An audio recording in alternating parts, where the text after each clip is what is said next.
lost. Feeling cold on the inside. Dashing at her inappropriate times. A bitter taste at the end of the day. I can see the emptiness in their eyes. Some little way to voice it in satisfaction. Without giving them another opportunity to cash in. I'm looking for a way to voice it in satisfaction. Hey, we got two of the teams and I'm not Indians. Killer instincts with fistful of cash. Driving deep the dagger with the chuckle finger of slash.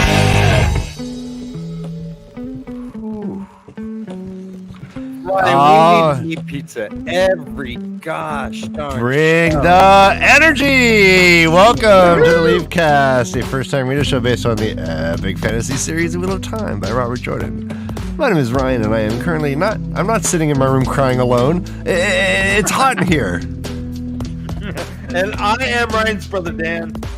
Rain dead, Egwin injured, and Land gone. A high price to pay for Landfare. It's true. It's true. And I'm Tom, and we have to make good choices.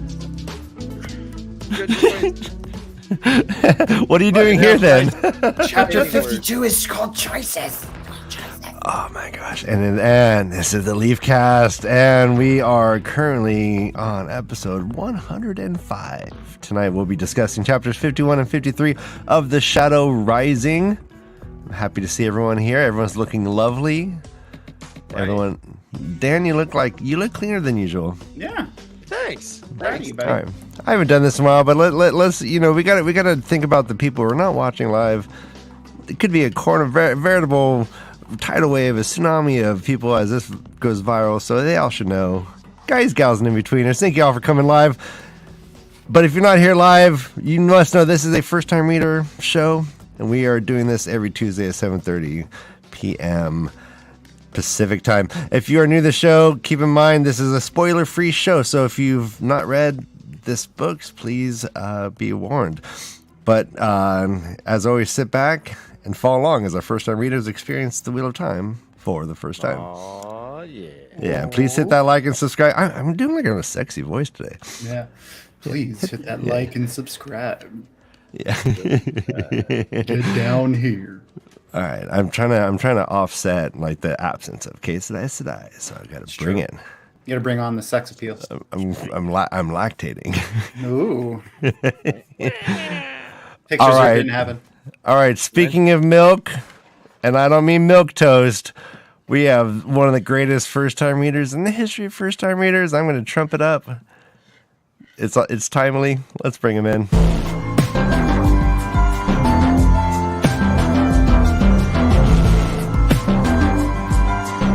It's Josh. He's the boss. Overall. He's the greatest guy that I ever known. And he reads right here. Is Josh the Trump of first-time readers? Why? I didn't. No. No. Yeah. Would Trump actually be reading the correct book? No, he wouldn't be. What book is that? What? Is that? Oh, are we doing this show? All the You guys shows keep that me he's from on. being able to finish this fucking story, so I've got to read other fucking things, don't I? Yes. Fuck you all. The Well of Lost Pets. What is this? We got Josh unleashed right now. Josh is mad that we haven't. I'm so angry. Yeah. Bro, Josh, how about reading it as they came out and having to wait an entire year? Or 2 or 3 towards the end. Or 4. I'm pretty sure the next book came out a year later. I don't know. I don't remember. I don't know. I trust your puppeting knowledge. Did you were there? Did the prequel come out at this point in the series, or did it come out at the end? It came out in 2000. Came out later, I think. It Yeah. came out right after way this. later. Actually, way later. No, this book was in the 90s and 93. Yeah, and When was the New Spring printed? 2003, I think. Oh, so 10 years later. Yeah. So why do people read New Spring next? Well, now that you've actually passed the chapter, we can tell you. So, Maureen is no longer with us. And New Spring is all about Maureen and Lan. So it's a nice, It's a nice break there because it's like, oh, she just died. We're never gonna see her again. No, She didn't die. She disappeared through the redstone doorway. She's dead. Okay. There's no reason to think she died. I don't Lan think. said he can't feel her anymore. Well, yeah, because she's on another fucking planet, separated from him. Josh, they were all crying. They all cried. Like I don't Eggman's give a cried. fuck what the characters think. Avienda almost I don't cried. care what the characters say. Fuck the characters. So hot right now. The story's not about them. He's not right. All right, It's about me. she's on another I know. planet. It's all about the ink blot. That is the story. That is now you putting it all out there, buddy. I mean, the shit burnt down. Yeah. It melted, but that's not like the universe on the other side of the doorway disappeared. Even after They're it was in. gone, though, They're it's with the gone, right? goddamn Iofin, chilling. They also broke a lot of Chilling. rules going through that door together. They did. They channeling broke all the rules. I noticed that. Yeah, Fire. they broke all the rules about what. So I'm sure they're getting punished by the aliens, but by the aliens. I love your theory. Mm. All right, so let's get to that. There is a progression though. It's chapter 51 comes before that. And chapter 51 is kind of a dicey one too. In fact, I say dicey. There's dice icons. It's called News Comes from Kyrian, and it is a Rand chapter. He's in a meeting with the Kyrian and the Terrans, and he's getting hit on so hard he should have bruises. This woman's like, Oh, hey, I didn't- one last thing about Moraine. She didn't. Okay. So the twisted redstone doorway that's there, she didn't enter. She entered the other one, right? Well, I mean, don't know what she did. I'm trying to remember how the timing went. The Elfin, the ones they visited first, is the one that Maureen went through, chasing after. Right, because Rand and her and Matt all kind of exit concurrently together. That's right. Okay. Mhm. But you're only allowed to go through the doorways once. Correct. You right? Yeah. So Not only another allowed, reason to not only think can. she's dead. Only can. Not allowed. Can. You could try to go through the doorways again, but it won't work. Right, it just spits you back out. No, you just walk through it like a regular. You just doorway. walk through it. Yeah, it's just Okay, a doorway. like a So what? Yeah. What happened? door frame. To that, A door frame.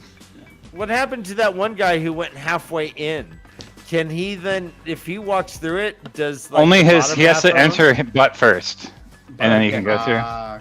That's how I walk into every room. Just excuse me, pardon me. It's like a red frame glory hole for that guy. Oh, I'm sorry. I was joking over your joke, but I think yours was better. So go. That's right. We have Rand puffing vigorously on a pipe. And it's hot as shit. He thinks the weather is not natural. He thinks autumn should have come a long time. And he the way he gets rid of all his ladies is by chewing on that pipe and like Clint Eastwood. And he's like, I can channel, right? Oh, yeah. You want to go swimming? Oh, shit. I'll just float your ass over there. It's all good here. And her smile. So I underline this. I'm not sure if this is a drinking obligation or not. But the phrase sickly rictus. That's funny. Yeah. KayK wanted me to say that if she were to join at the beginning of the show, she was going to say that she was currently smiling in a sickly rictus. Sickly rictus. I think that's a funny phrase, so let's drink to that. A rictus smile. Wait. Why are we why are we drinking to that? Well, because I looked it up. Sickly rictus is in Urban Dictionary, right? Okay. That's interesting. It's a pose. You know, I'm opposed to that. I think the only time I ever read the word rictus is in the Wheel of Time. Yeah, you and me both. But I did look it up, and it's a forced grin. And isn't it great that you get it about once a book? It's true. It's true. It's usually Pat and Fane, I think, that's got the rictus The rictus. smile. Or a fade. It's a pretty common word amongst fantasy series, I have to say. Rictus. Or The riptide. sardonic. Kyrian is bustling, boys. I mean, there's Hunters of the Horn. There's Ogier looking for work. Yeah. Yeah, It's almost like there's a TAVERN in the city influencing. So, that. I mean, actually, so it's Ogier stonemasons down from Stedding Sofu to see if there was work for their fabled skills. So let's picture this. These are like these just like entrepreneurial, like Trump. Is this are they Trump Ogier? The ones looking for work? Yeah, No, they're like, those are they're carpenters. Hey, I'll build They're it. construction I'm gonna workers. build it. They're the people that he doesn't pay when they do the work. Oh, they're like the contractors that go down to Florida after like a hurricane because they're like, oh, there's going to be all kinds of houses that need to be rebuilt. Exactly. Like, oh yeah, those stupid humans can't fix our stonework, so we got to go there and fix it. But what do the Ogier get? I want to ask Josh when he comes back. What do the Ogier get paid? What do you think they're getting paid? What's up with the Ogier stonemasons just coming looking to freelance for work? Oh, they get paid in money. Yeah, I would assume they get paid in money. And then when they do, I mean, they live in a buy Well, food. They're I would off the assume. grid. We met. I would assume it's communal wealth for the steading. Yeah. They buy books. I mean, it's how the steading survives as they go out when they're old enough, the ones who are talented in certain arts and probably work, and then send that money back to. They also tree sing, and they barter most of their tree sung stuff to the ideal, but they do sell tree sung stuff as well. They're kind of like Mormons. They live in these quiet areas and they collect lots of money, but they don't really use it for anything. Like Amish, they're like, I'll build a sweet. Yeah, barn Amish. That's for what I meant, ya. not Mormons. I got Brandon on the brain. That's all right. Hey, hey, cults are cults, right? Hey, yo, Twatcast. Hey, Twatcast.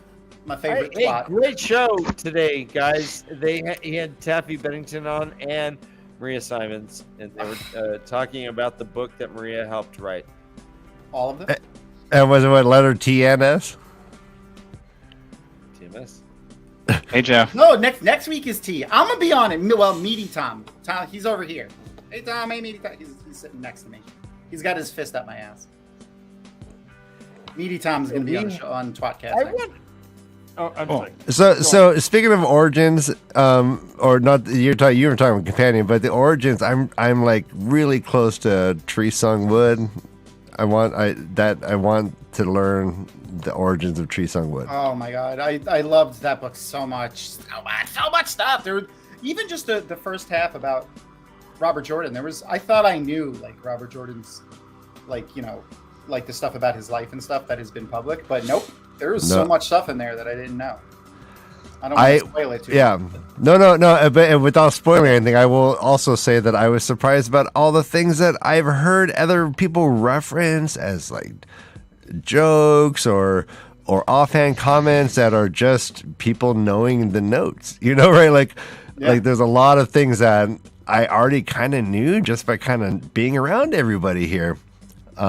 I don't know the notes, but yeah, it was amazing and emotional. I was moved quite a bit. A few times, and I laughed out loud a couple times too.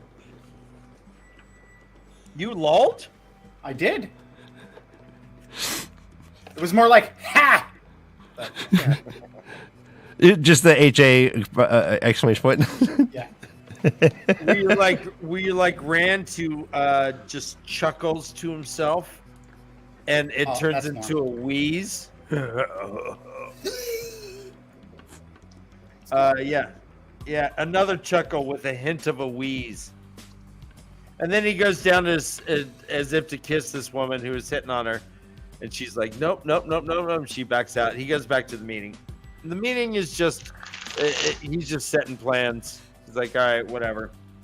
But the meeting isn't really important, but it does. I wanted to ask, because this stood out to me in particular.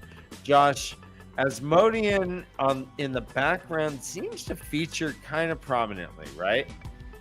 It keeps mentioning the tonal changes he makes in the songs. Do you think that this is important at all? Does it signify anything? Asmodean's Or is it just him doing the soundtrack? Is he just doing a Danny Elfman kind of score? Speaking of Danny Elfman and being huge, the Ogier have huge everything. giggity? Oh, And that's awesome. And I just want to say hi to Elfwitch. Elfwitch. We'll get you back on the show soon, Elfwitch. But yeah, if you don't know, now you know. Danny Elfman is Ogier-sized human now. He is enormous for being 73. He is the thickest 73-year-old I've ever seen. And Look up composer Danny Elfman. He either has like the tiniest guitar you could get, right? Because, or he's just the biggest dude ever. He looks like like with his shirt off, it looks like normal-sized Danny Elfman got really angry and turned into Hulk-sized Danny Elfman, and his shirt ripped off in the process. It's so weird. So I'll read a couple of the tonal things. I put marks next to him, Josh.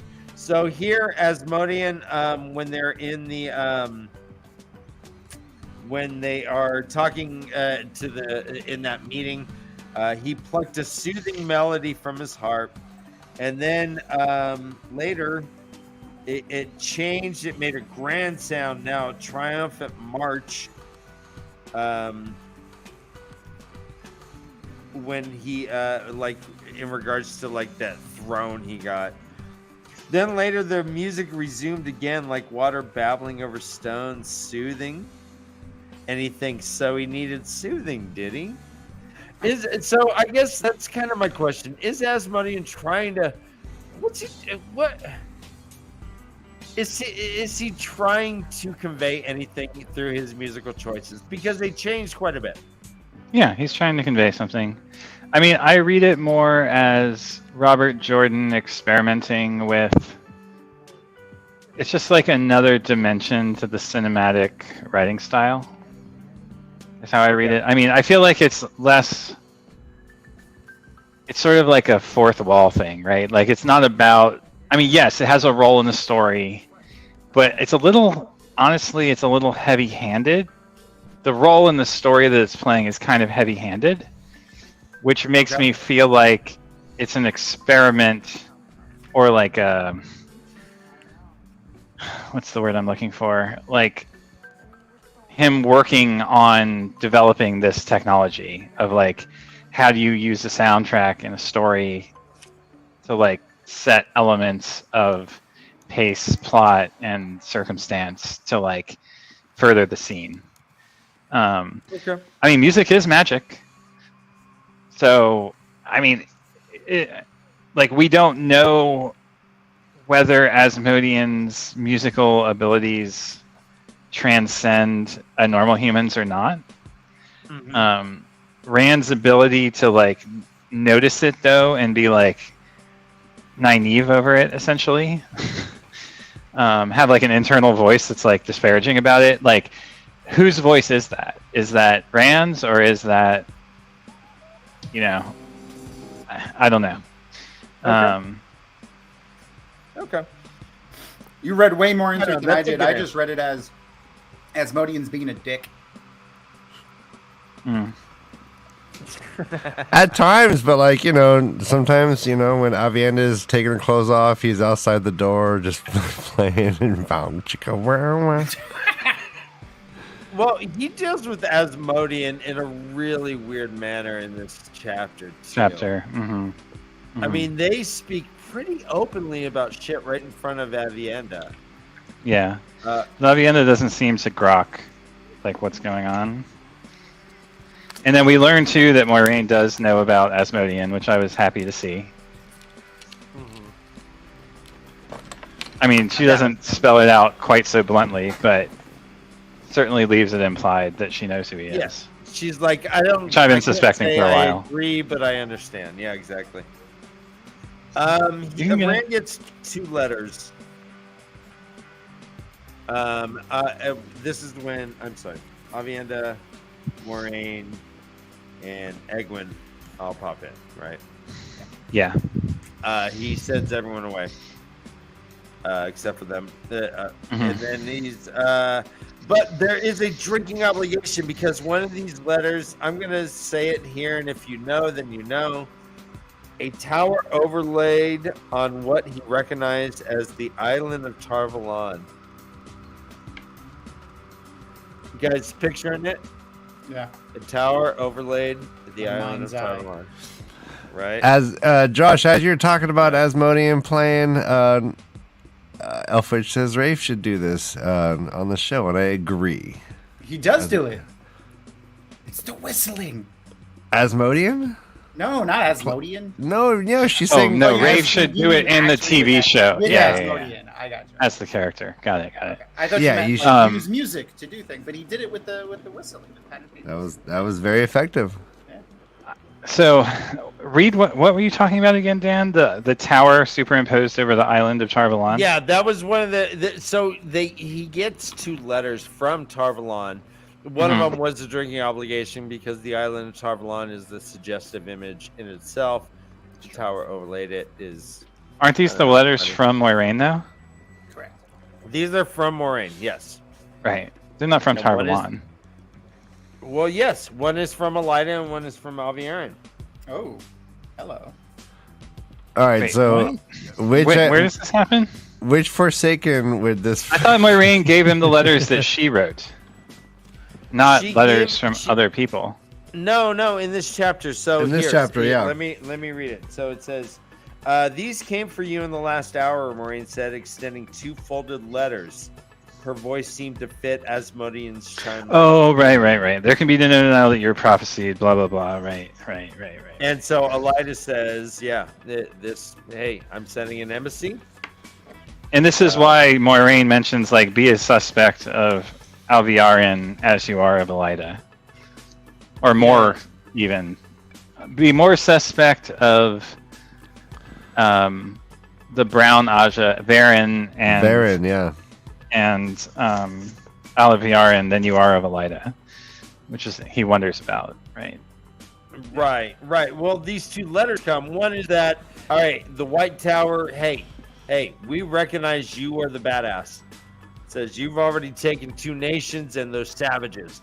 You got your shit. We're the only ones that can protect you. We're bringing someone. Put on the ground. See you later. But you'll be. He says an escort of Aes Sedai will come to bring you to Tarvalon with the honor and respect you deserve. This I pledge to you. He's like, yeah, honor. Yeah, I bet honor and respect. I bet you're bringing 13 Aes Sedai that can bring my ass down. Then he gets a weird letter from Alviarin. And is Alviarin the white Aja who found Padden Fane? She is White Aja. Yes. She's the one who found Padden Fane taking the dagger, right? She is. Very good. Very good. She is. She is also now the keeper of the Chronicles. Right. So with Elida's letter, she slipped her own letter in. But apparently she wrote them both. Right? It was the same script. I don't know. No, it's different script. Is this a drinking obligation? He paused with his thumb against the flame of Tarvalon. Yes. Oh yeah. Okay. You gotta concentrate on that. Oh yeah. Oh, like that's like the slimiest move you see.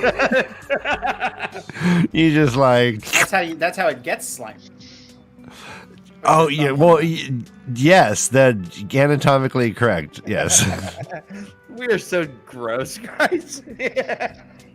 I mean, like that thumb is not to be trifled with. Putting my thumb on the. Well, it's yeah.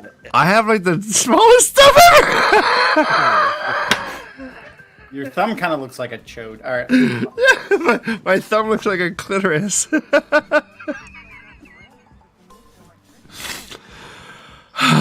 thumb. All right. My thumb is opposable. So it separates you from the animals. Yeah. Not the smell, though. That's the same. All right, Edward Josh, is are you like- grokking all this? Yeah. How you doing, Josh? Are you grokking what I'm throwing down? I hate that word. What are and you I hate throwing down? Using it this often. I don't know what's happening. Why are we saying this? Because Josh dropped a grok. Oh God, Josh. Josh Groks. I want to teach this as Josh Groks. Josh Crocs. So Maureen says, so what do you think of this, Rand? He gives her the letters, even though Aviarin says, don't give this to Maureen. No, we're best friends, not you and her. He's like, hey, look at that. Yeah, She that's- looks. And she says, what do you think? And he says, I see White Tower spies. They know I hold the city. And this is only 2 or 3 days after the battle, or whatever. Shido would do anything, would kill every pigeon. So there must be someone here that's like being able to share that information. Also, that he's not going to let Elida's escort within a mile of him because he knows that 13 Aes Sedai could overwhelm him. And she's like, hey, yeah, right on. There's a rap at the door, and someone says, Matt is here. Matt shows up and instantly criticizes Asmodean. Says, quote, doesn't he know anything livelier, he asked, jerking his head towards Asmodean. All right, well, drink. Right. Yeah, God. Jerking his head Towards something. Like, that's just, like, ruder than rude. Guys, there's 2 more jerks, there's two more drinking obligations. There's a couple fingering coming on. That's like But 80s style, like I'm wearing a trench coat behavior. That's some Louis C.K. behavior right there. Yeah. You like that one?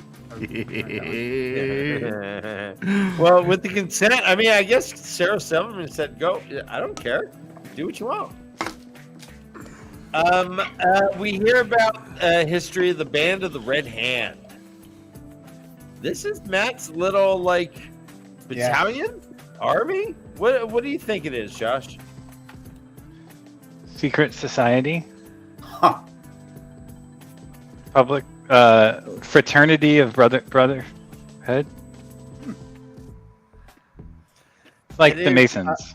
Yeah. Interesting. Oh, shit. Well, it is also, I mean, It's also a warring. Yeah, it's a battalion. Yeah. It's a.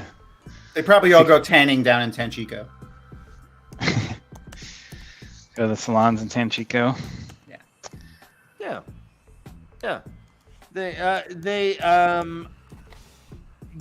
are. Maureen says he himself is very brave to leave Shen Al Kahar. It's his gym group. Band of the Red Hand. Yeah. He led him south against the Andorrans. He went away to scout and all this stuff, and he's doing risky shit. And Moraine's kind of mentioning that, but he's like, "I'm no lord," and his lip curled, which I don't know. Drinking obligation. As she fingered the tip in the shoulder, I'm sorry. As she fingered the rip in the shoulder of his coat. And As then she later, fingered the rip, period. He fingered the rip. And then later he fingered the He fingers the silver head. fox head medallion. Yeah. Yeah, so we'll combine those 2 into 1. Perfect. All right. And also, this So, music. are you saying you're going to kinda- combine 2 fingers into 1? All right. Blast off. Hey, we forgot to announce thanks for being here and watching and giving us your full undivided attention. We will be announcing a contest, the first ever Watch You Be Creative contest. That's right. We're going to be Watch Me Promised Be a surprise. We said a surprise. It's a surprise. We're gonna announce this later on. Just you stay tuned. Gotta tease it. Tease. All right, you have no idea what it's about, what you can earn, but big prizes. Yeah, we got a prize. We got a couple prizes, and it's this is gonna be fun, guys. You guys are gonna want to. Man, this contest is bigger than Danny Elfman's biceps, which is rare. Dude, that guy's like 73. Seriously. I heard Carrot Top is suing him for being sexier than him. Look at him, all dressed up with nowhere to go. Good looking man. 73. Walking with the dead. He looks better than I ever looked in my whole life. Yeah. Oingo Boingo is a band. Guys, go on your Spotify or your whatever, Apple Music. Yep, Boingo Alive. They did it. It's a live, like just from in the studio, live in studio, one take. Man, that album's gonna show you what Boingo can do. It's like 12 dudes. Do it. Okay. That was a good commercial, Dan. Well done. Thank you. All right, so Matt shows up.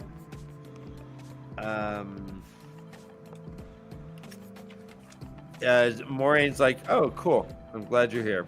You know what? I didn't know it was come, but you know, I'm glad you're not fighting it." He's like, "I don't know what you're talking about." Matt shows up and he's like, "Hey, by the way, Morgase is dead." Maureen whispers a prayer. Let's go for prayers. One last Danny Elfman thing. Have you guys seen Forbidden Zone? No. Oh, you should definitely watch it if you haven't. It's based on the live performances of his surrealist street theater, which is what Oingo Boingo comes from. It was like the Grand Wizard of the Oingo Boingo or something before. The Mystic Knights of the Oingo Boingo. That's awesome. That's so cool. I did not. Really cool movie. Very stuck in time, but also super surreal and fascinating. I mean, that band allowed him to become an Oscar award-winning composer of grand music. I mean, he does the Simpsons theme song. Everyone knows his work. He's done every Tim Burton film. He's done Batman. Primus is playing the Simpsons theme song. No, South Park. Yeah. Danny Elfman. Right, Danny Elfman did the Simpsons. Dun, dun, dun, dun, Yeah. dun. All right. I mean, yeah. Genius. Yeah. And you can just, I just want to hang on one nipple. And a Nightmare Before Christmas, guys. That's Nightmare Before another fun Christmas, thing. sure. Tell your Alexa to Beetlejuice, or not shit. Beetlejuice, Edward Scissorhands, Beetlejuice. right? He did I Beetlejuice. think he did Beetlejuice as well. Yep, he did. Yep. A Excellent. drinking obligation. Asmodean's fingers never faltered. Oh yeah. That's what all his women say too. Yeah, that's what I say. Yeah. What do So you think did of I that get guy? spoiled today when I came onto the stream and I noticed that our Facebook group is called something the Black Tower? Our Facebook group? I don't know. Now there's the White Tower. Well, apparently there's a Black Tower too. I learned today. There's a podcast that calls themselves that. Oh, okay. Yeah, I know Uh-huh. yeah. There is. But There's a Black Tower podcast. But that's all I know of it. And they're a parody show. You're not very convincing, even as a puppet. Hey, Sorry. Josh, no, those presents in the closet aren't from Santa. I'm gonna put my warder cloak on. Stop Border asking. cloak.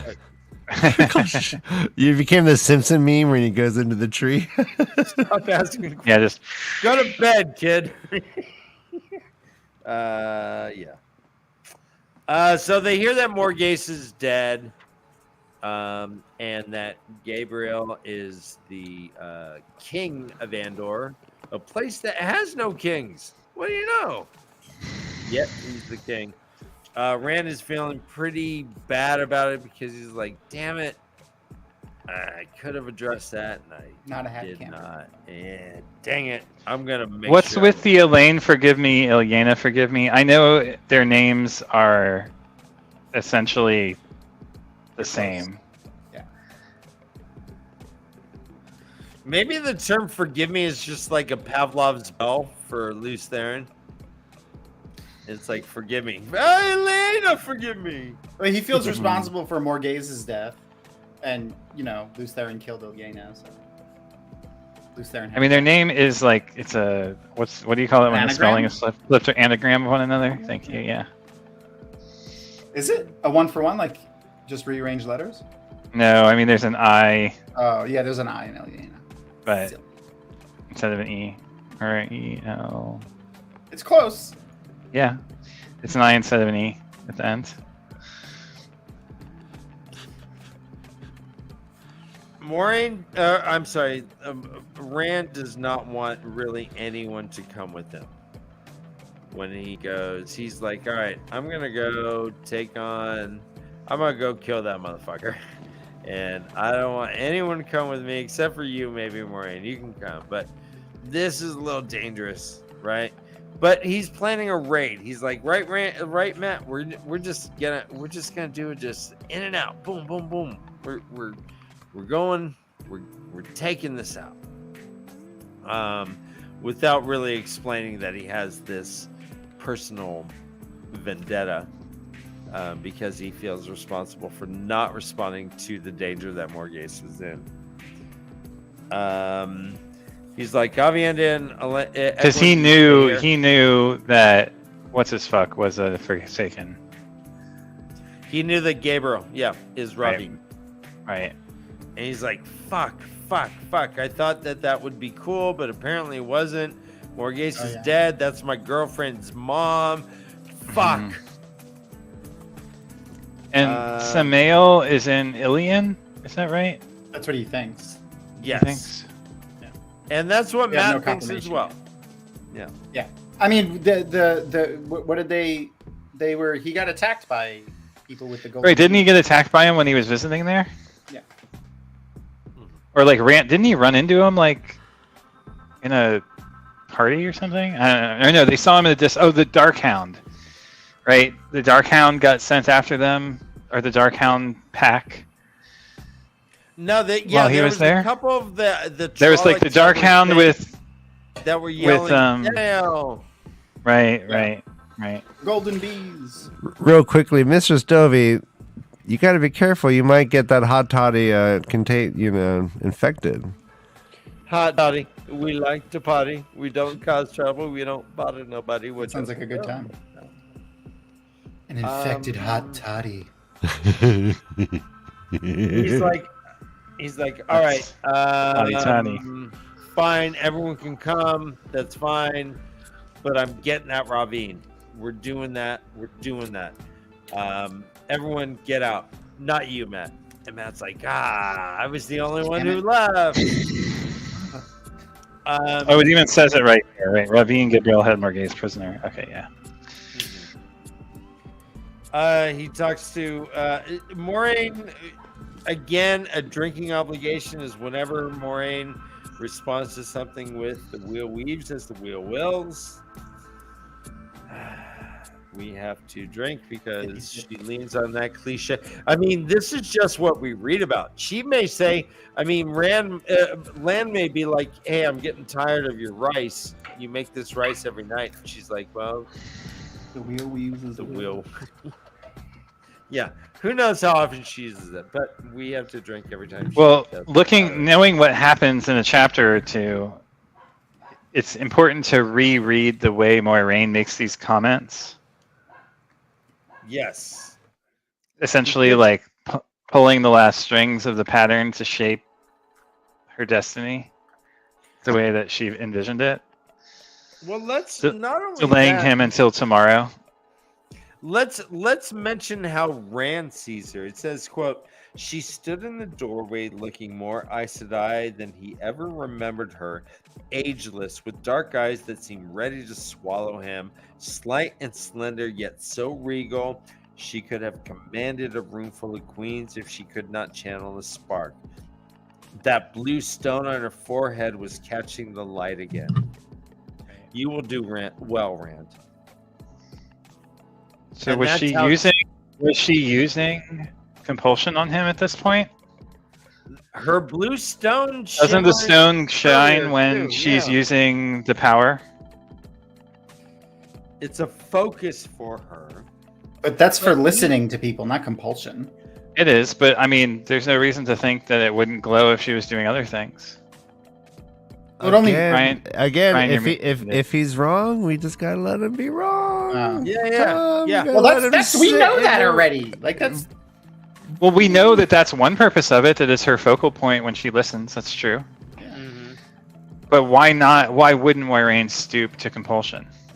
Well, it does mention that it does sparkle earlier, where it doesn't seem the light was catching it, but it was still sparkling. Yeah, yeah. However, yeah. we do know that Rand gets shivers or can feel a chill when someone is channeling around him. Yeah. Mm-hmm. And so if we're in Rand's head, I don't know if we can say that he was feeling her channel, and yet that thing was glowing. So what was that about, you know? Maybe she wasn't channeling towards him, maybe channeling somewhere else. Anyways, Secret Squirrel's got a question. Is she distorting the pattern when she does that stuff? Secret Squirrel, good to see you, brother. I don't know about distorting, or is she massaging the reality into the shape the pattern wants? Drink. Massaging the pattern. Yeah. Up, down, up, down. it's the title to the Wheel of Time porn parody. Massaging the pattern. Jesus Christ. By the way, there is one thing I glossed over, but I want to revisit. Is Starring that Tam all fours. Sorry. I'll stop. when Moiraine is speaking with Matt, she says, she's kind of like, "Hey, you're a badass with your generaling thing. Are you drawn to the thick of battles, or are they drawn to you?" Does she have a point? He thinks she may. I think she does. Yeah. Yeah, that's what's happening. That's the TAVERN pull, is that people just want to fight him? That he has to like battle all the time?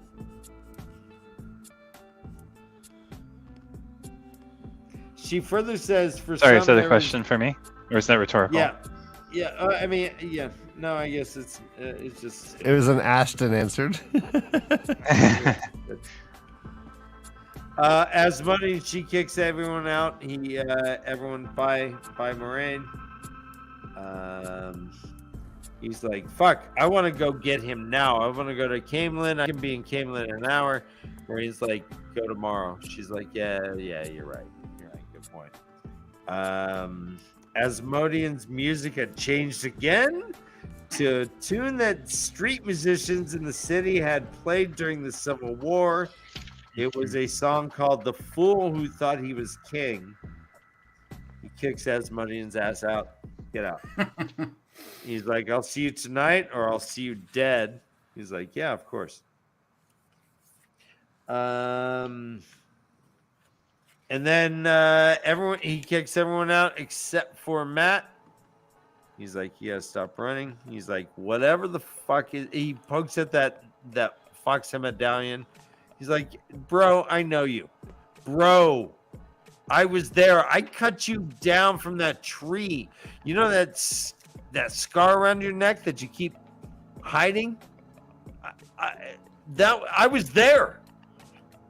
whatever's in your head, I need it. So here's what you got to do.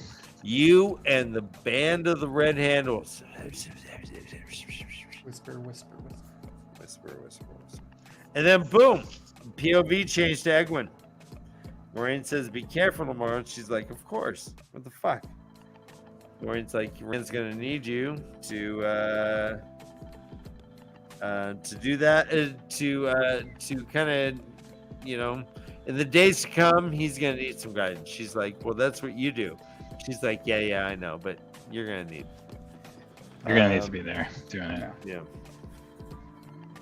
Avienda's like, don't eat in the morning because you don't want a full stomach when you fucking kill people.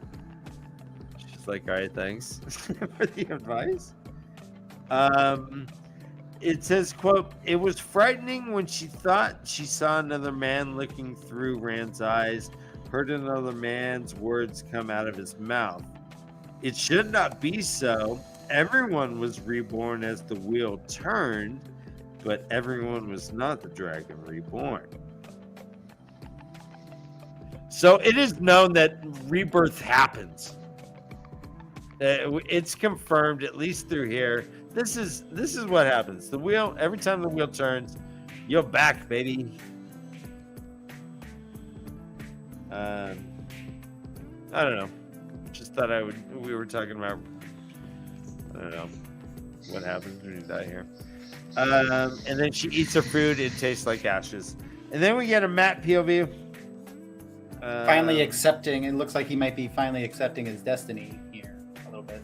Yeah. Quote, a drinking obligation. He fingered the ravens. Yeah. I mean, as long as they consent, I won't kink shame. Ah! Oh! If you ever wanted to know the sound your brother makes when he finishes, that's it. Ah! Oh! That's it right there. So, what does a naive Egwene mean when she says, in hope these Aes Sedai have committed themselves too far to back out before they discover how near the brink he was? How near the brink he was, what? Of madness? Of becoming the dragon fully? What are your thoughts? I mean, if she's scared of it, what do you think? I would guess madness, but yeah, that's my thoughts as well. I mean, they've been talking about his madness for a little bit now. yeah. Quietly amongst themselves. Okay. Right, and also the changes. I mean, Rand himself is even like, yeah, I've become this hard motherfucker. Yeah, who is this guy? And he's laughing out loud. He's laughing and sobbing at the same time. A chapter or two from here, and Moiraine's like, "Oh shit! I hope he ain't mad." But here we go.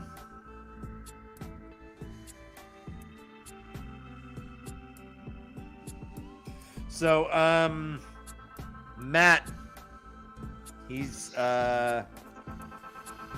goes back home, back to his home, and he's like, oh, hey, how am I gonna do this? Hey, good morning, High Lord Weirman. I'm here to take command of your bloody army, the bloody dragon reborn, bloody blah blah. And Melindra's like, who are you talking to?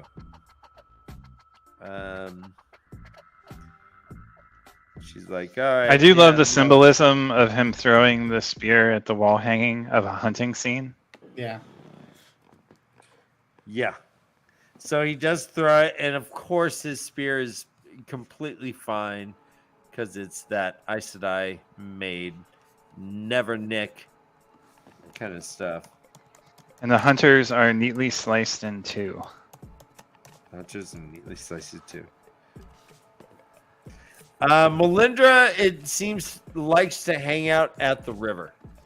It says, quote, every Aiel went to the river sooner or later to stare at so much water in one place, but Melindra went every day just about. He's like, hey, has Kadir found ships? And she's like, I don't know about ships, and that's a drinking obligation when the IEO cannot describe a word because it's awkward in their mouth, even though it's a very easy word, but it retains to water. Ship is easy to say, and yet it was awkward in her mouth because it was a water word.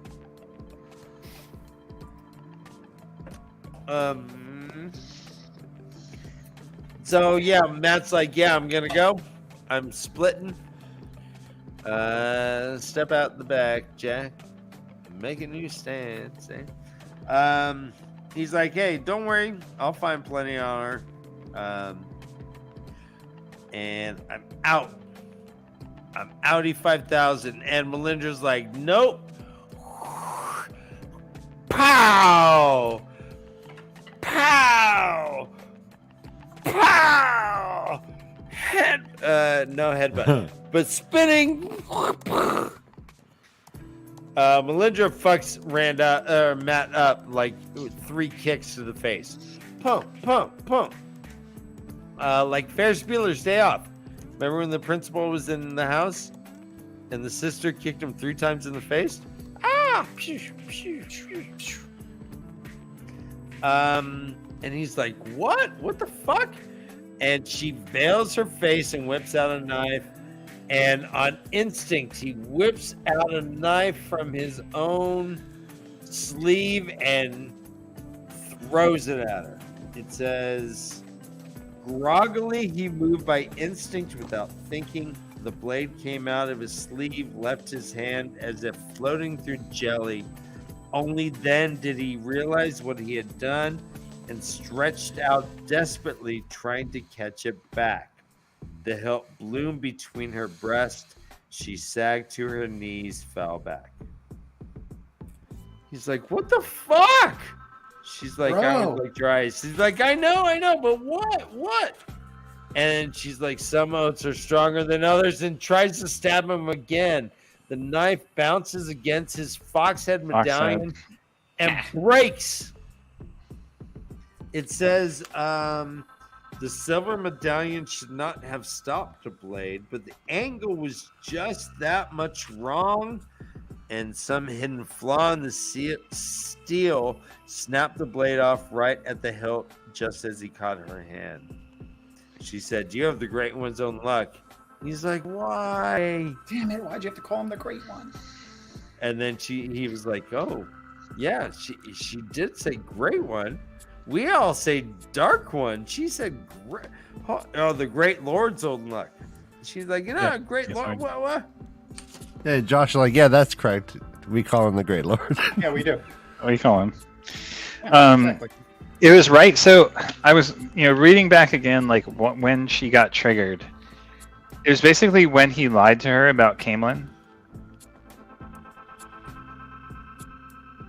Right. Well, when he hold on. What did she says here? He is going to Camelin. Matt suppressed a wince. He wasn't supposed to say anything about that, but they already decided about the rest. He couldn't do that much.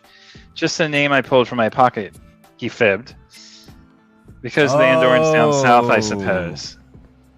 I thought it might have been just because he was leaving and like now's her last chance to kill him. But yeah, no, maybe. Well, there's also this, though. It says it all came down to this. He could believe that Melindra had not been a dark friend, that she had decided to kill him on a whim, that there was no connection between a jade hilt inlaid with golden bees and his maybe going to Tear to lead an army against Ilion. Yeah. So, yeah, when he said he's going to Tear, she's like, "Oh, that's my dark friend." Samael.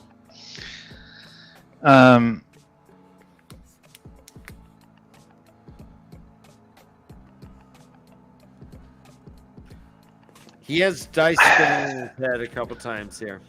Again. So the difference here, it's important that these two chapters are next to one another, I think, where Matt, I'm getting an echo from somebody.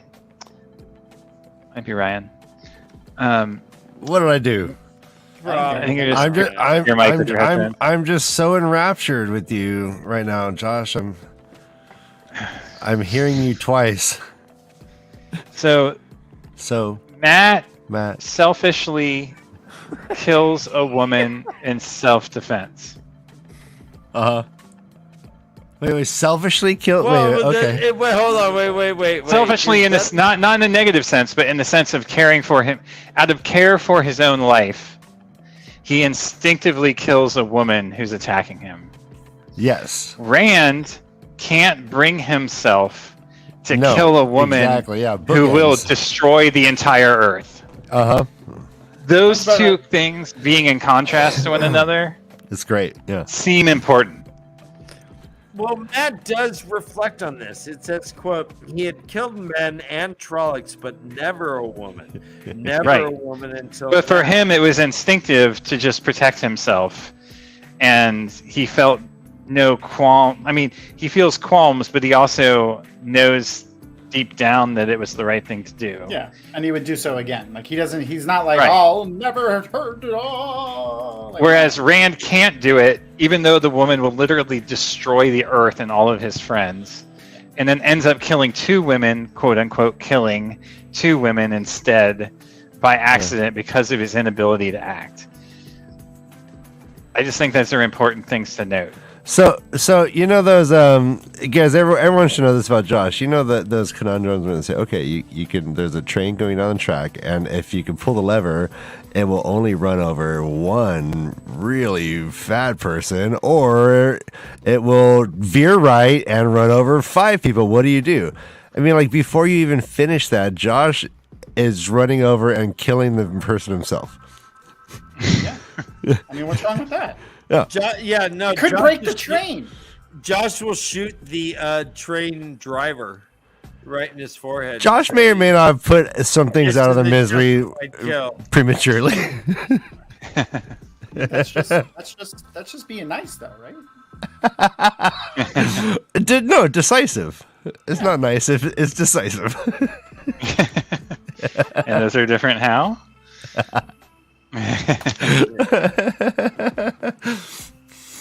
So that pretty much ends the chapter with Matt looking at Melindra.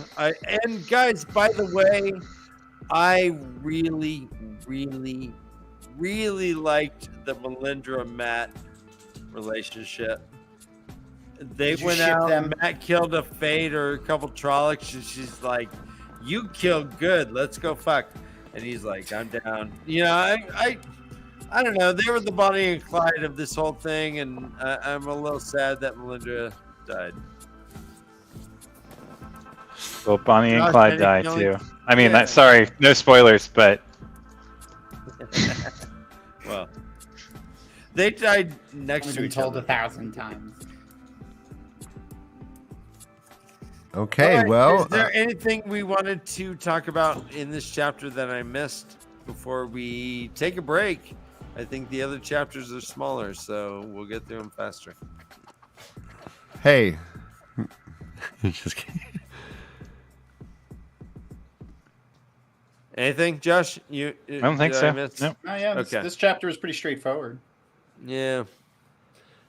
I mean, it sucks for Matt. I mean, it sucks to kill someone you're intimate with. I mean, I couldn't imagine that. I mean, I can totally relate. Certainly did not kill that girl. I mean, no, I can't relate. And he wasn't even hungry after, right? I have a sickly rictus. I'll give you a sickly rictus. All right, let's take a little break, and unless you want to jump into the next chapter. I mean, I don't know. Break. All right, subscribe. Don't be weird in chat. I hate doing that. If you know, you know. All right, well, let's see you in 10. Bella Horse. Bella Horse. Bella Horse. Bella Horse. Run away.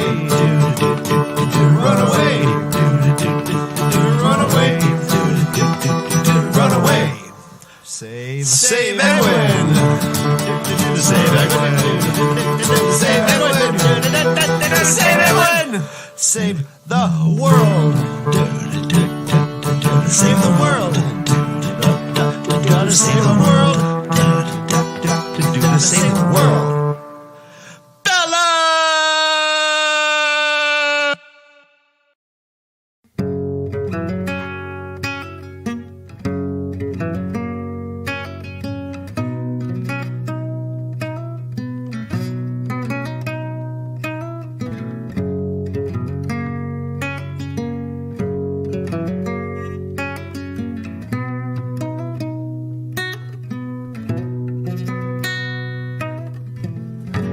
Are you weak and lacking power? Are you barely paid by the hour? Why don't you join our wholesome group? Instantly be in the loop. Join the Shadow Pals and we will have some fun. We'll hunt some villagers and farm us on the run.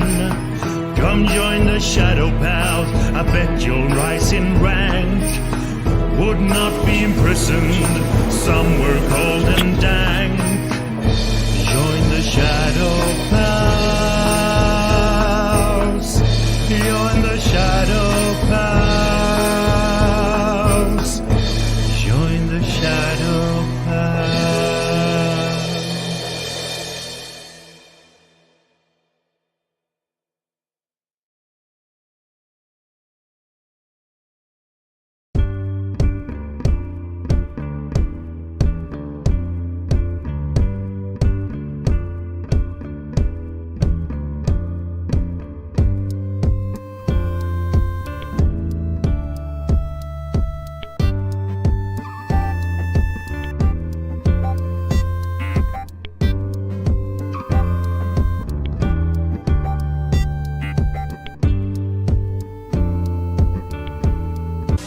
The traffic. I can't read The boss. The baby. The dog. That does it. Calgon, take me away. Lose your cares in the luxury of a Calgon bath. Calgon softens the water to leave skin feeling silky smooth as it lifts your spirits. The soft, luxurious, fragrant world of Calgon. I love it. Pamper yourself with a Calgon bath. Lose yourself in luxury.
May the Leaf are proud to be partnering with Tourist Hat Coffee Company. Tourist Hat Coffee Company is a family-owned business with a strong belief in giving back to the community. Tourist Hat Coffee Company is a social purpose business whose mission is to bring people the absolute best in small batch coffee while supporting children at home and around the world. And if you go to touristhatcoffeecompany.com and use the promo code LEAF2022, you'll get 5% off your entire order. We hope Tourist Hat Coffee Company becomes your family's coffee of choice. Remember, a part of each order goes to an amazing charity and helps allow us to continue doing this show each and every week. So go to touristhatcoffeecompany.com and use promo code LEAF2022 and receive 5% off your entire order.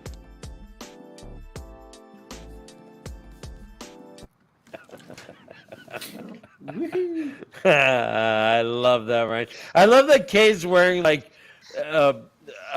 blinders to help you sleep. Yeah. Well, I mean, yeah, we just and then woke up, it's right? like, I just woke up and need some coffee.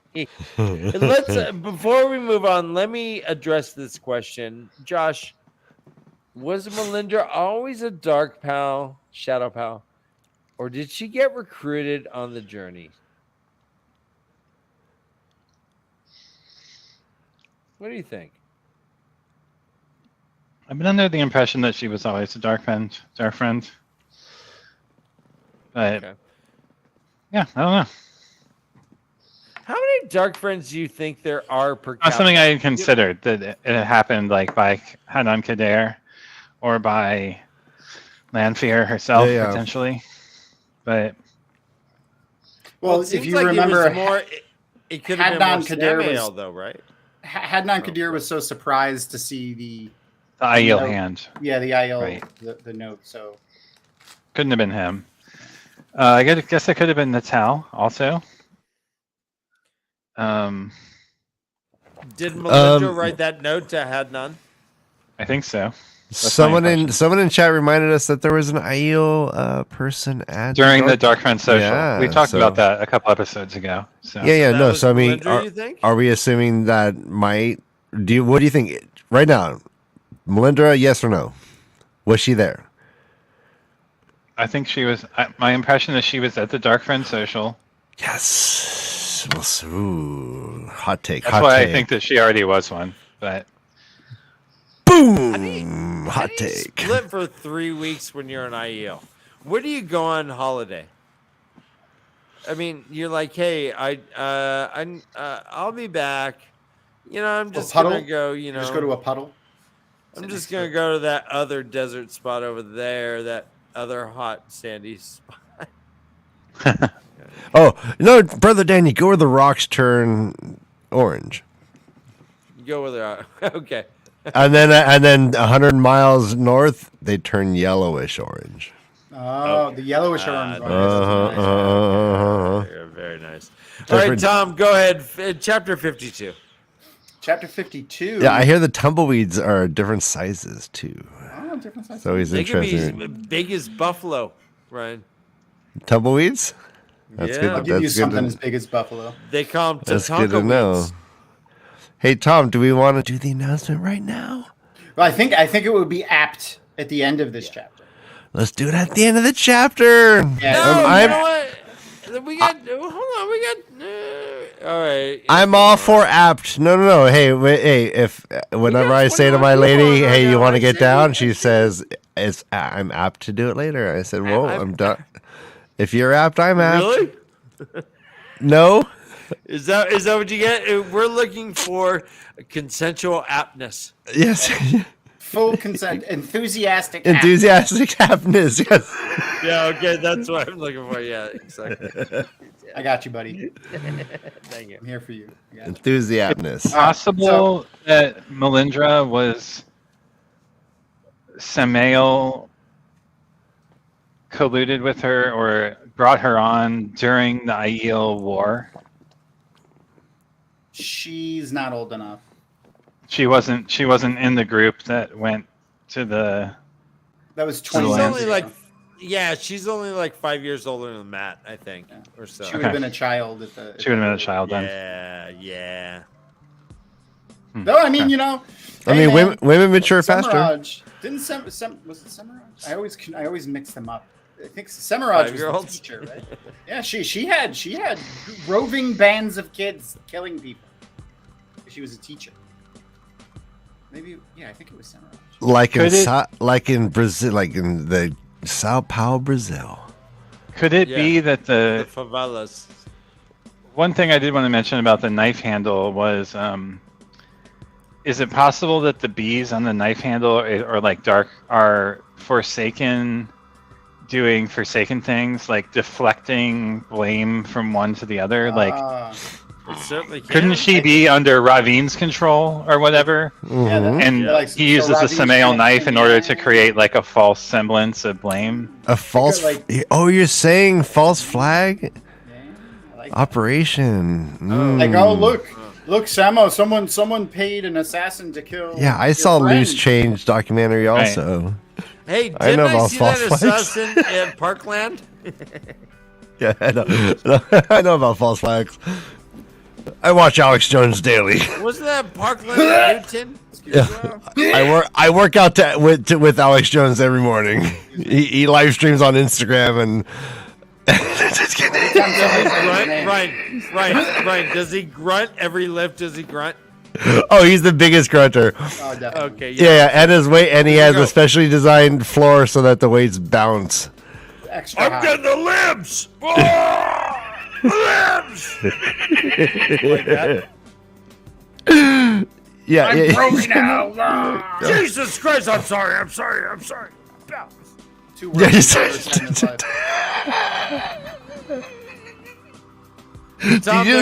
Did you just hate yourself for taking the Lord's name in vain, Brother Dan? Yeah. Okay, that was great. Okay. I'm sorry. So, chapter 52. Choices. Yeah. The icon here is a little crescent moony looking dealy with some stars. Remember what that is there, bud? Lamphere. Yeah. Yes, it is. Fun fact, my wife has that tattooed on the back of her neck. That is a fun fact. Yeah. Yeah, was it voluntary? Did you pin her down and do it? Did she wake up in a cold, in one frosty She know night? it's there? Yeah. It's on the back of her neck. She's never seen it. She's never seen it, but she does know it's there. Next thing you know, she has never seen it. She's only seen images or reflections. Someone shouted at her, "Oh, Wheel of Time!" once when we were out somewhere, and she was like, "Why did they say that?" She completely forgot that. That's great. That's so great. Anyway, Tom, you're a savage. It's all right. I didn't even tell her for a little bit. Like, I was just like waiting and like letting her do. Like, how did they know we're not wearing any shirts? Okay.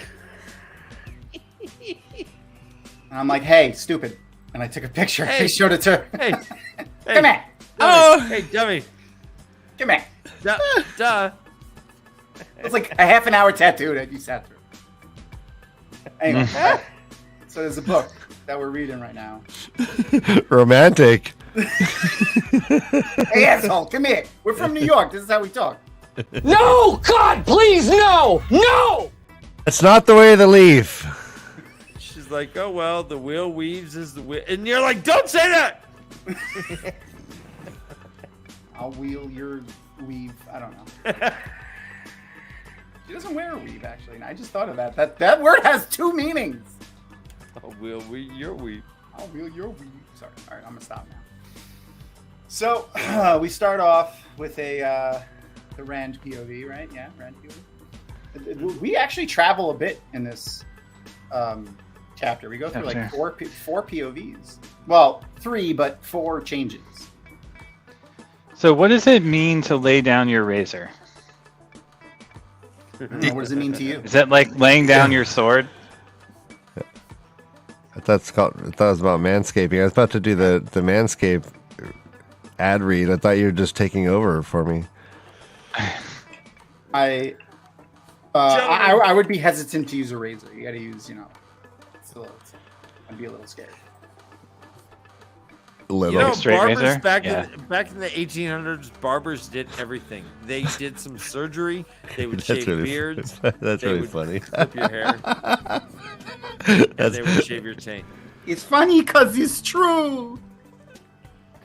He's lost it live on the air. He lost it by getting sued for billions. Yeah. Literally $1 billion. But have you tried his protein shakes? Nope. They're patriotic. Sorry. So, I mean, I do wonder about the symbolism of Rand Putting his razor down. Rand laying down his razor. Oh my God. At the beginning of the chapter here. And then, like, Avienda's in the room, and, like, he doesn't go at her in the same way he might normally, and she doesn't. She gets ashamed for once of her. She gets body shamed to her own self. Like, what is up with that? Why does she suddenly have a rosy-cheeked reaction to him? Because he's checking her out? No, I think in my opinion, I think it would be she had a improper thought, and she feels embarrassed. Well, and that leads to our drinking obligation. What Rand said to her that made her blush is, quote, "Do you mean to come like that?"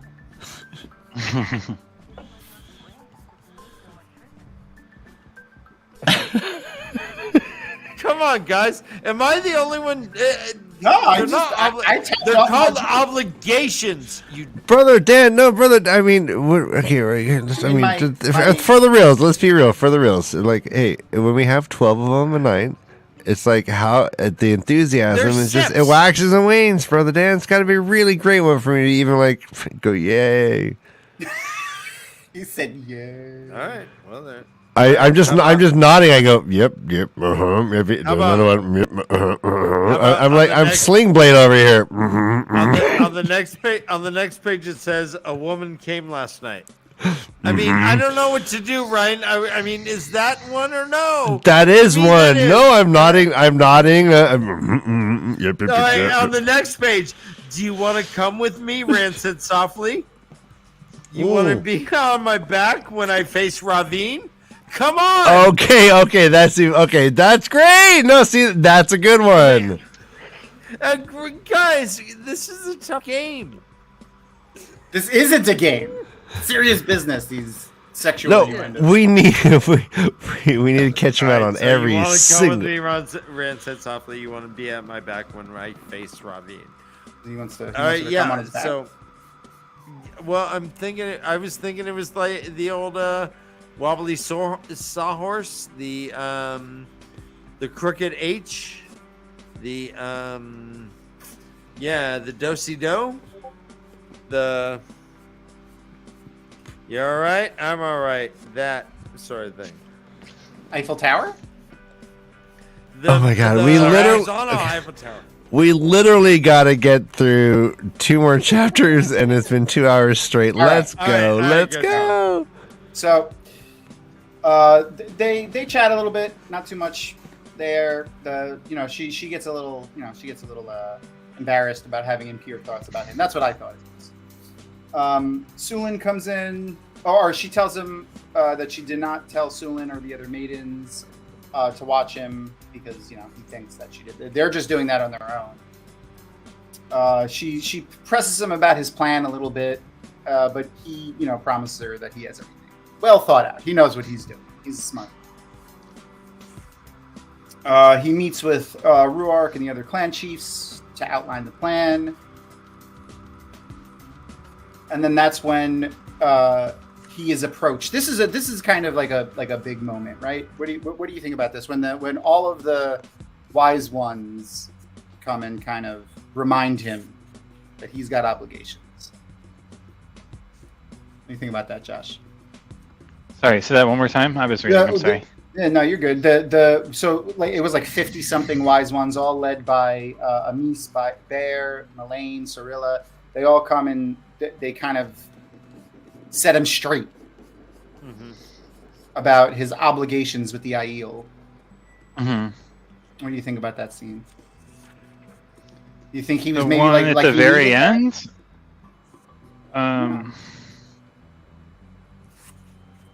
Oh, the one in choices. Yeah.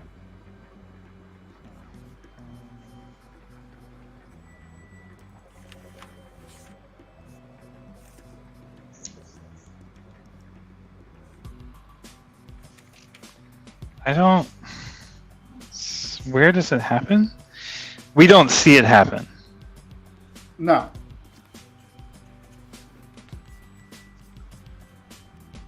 Yeah, I don't know. I don't have anything to say about it, I guess. It's the short answer. All right, fair enough. So, they talk about their plan, about doing the thing. Anyway, then we jump to a Hadnan Kadir POV. So Matt does tell Rand that he had to kill Melindra, and there's Yeah. no maidens anywhere. There's no maidens. He's like, well, are the two connected? I mean, Yeah, so like, where does this happen? I don't remember what you're talking about, Tom. It's in the other Rand POV. I confused them.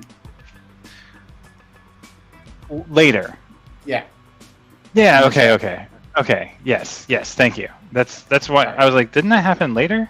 Yeah, I moved my notes around. That's my fault. Okay, yeah. It's after, because he notices they're not there.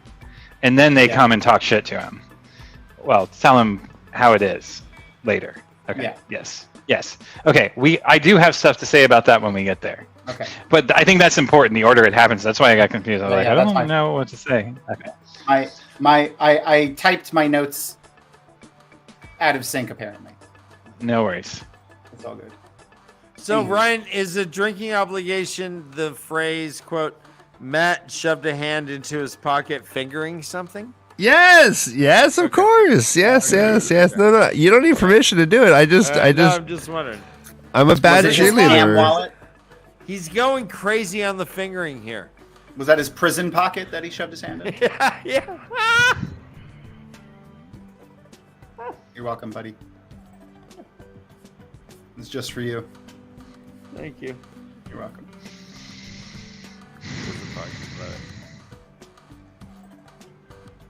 So, wow.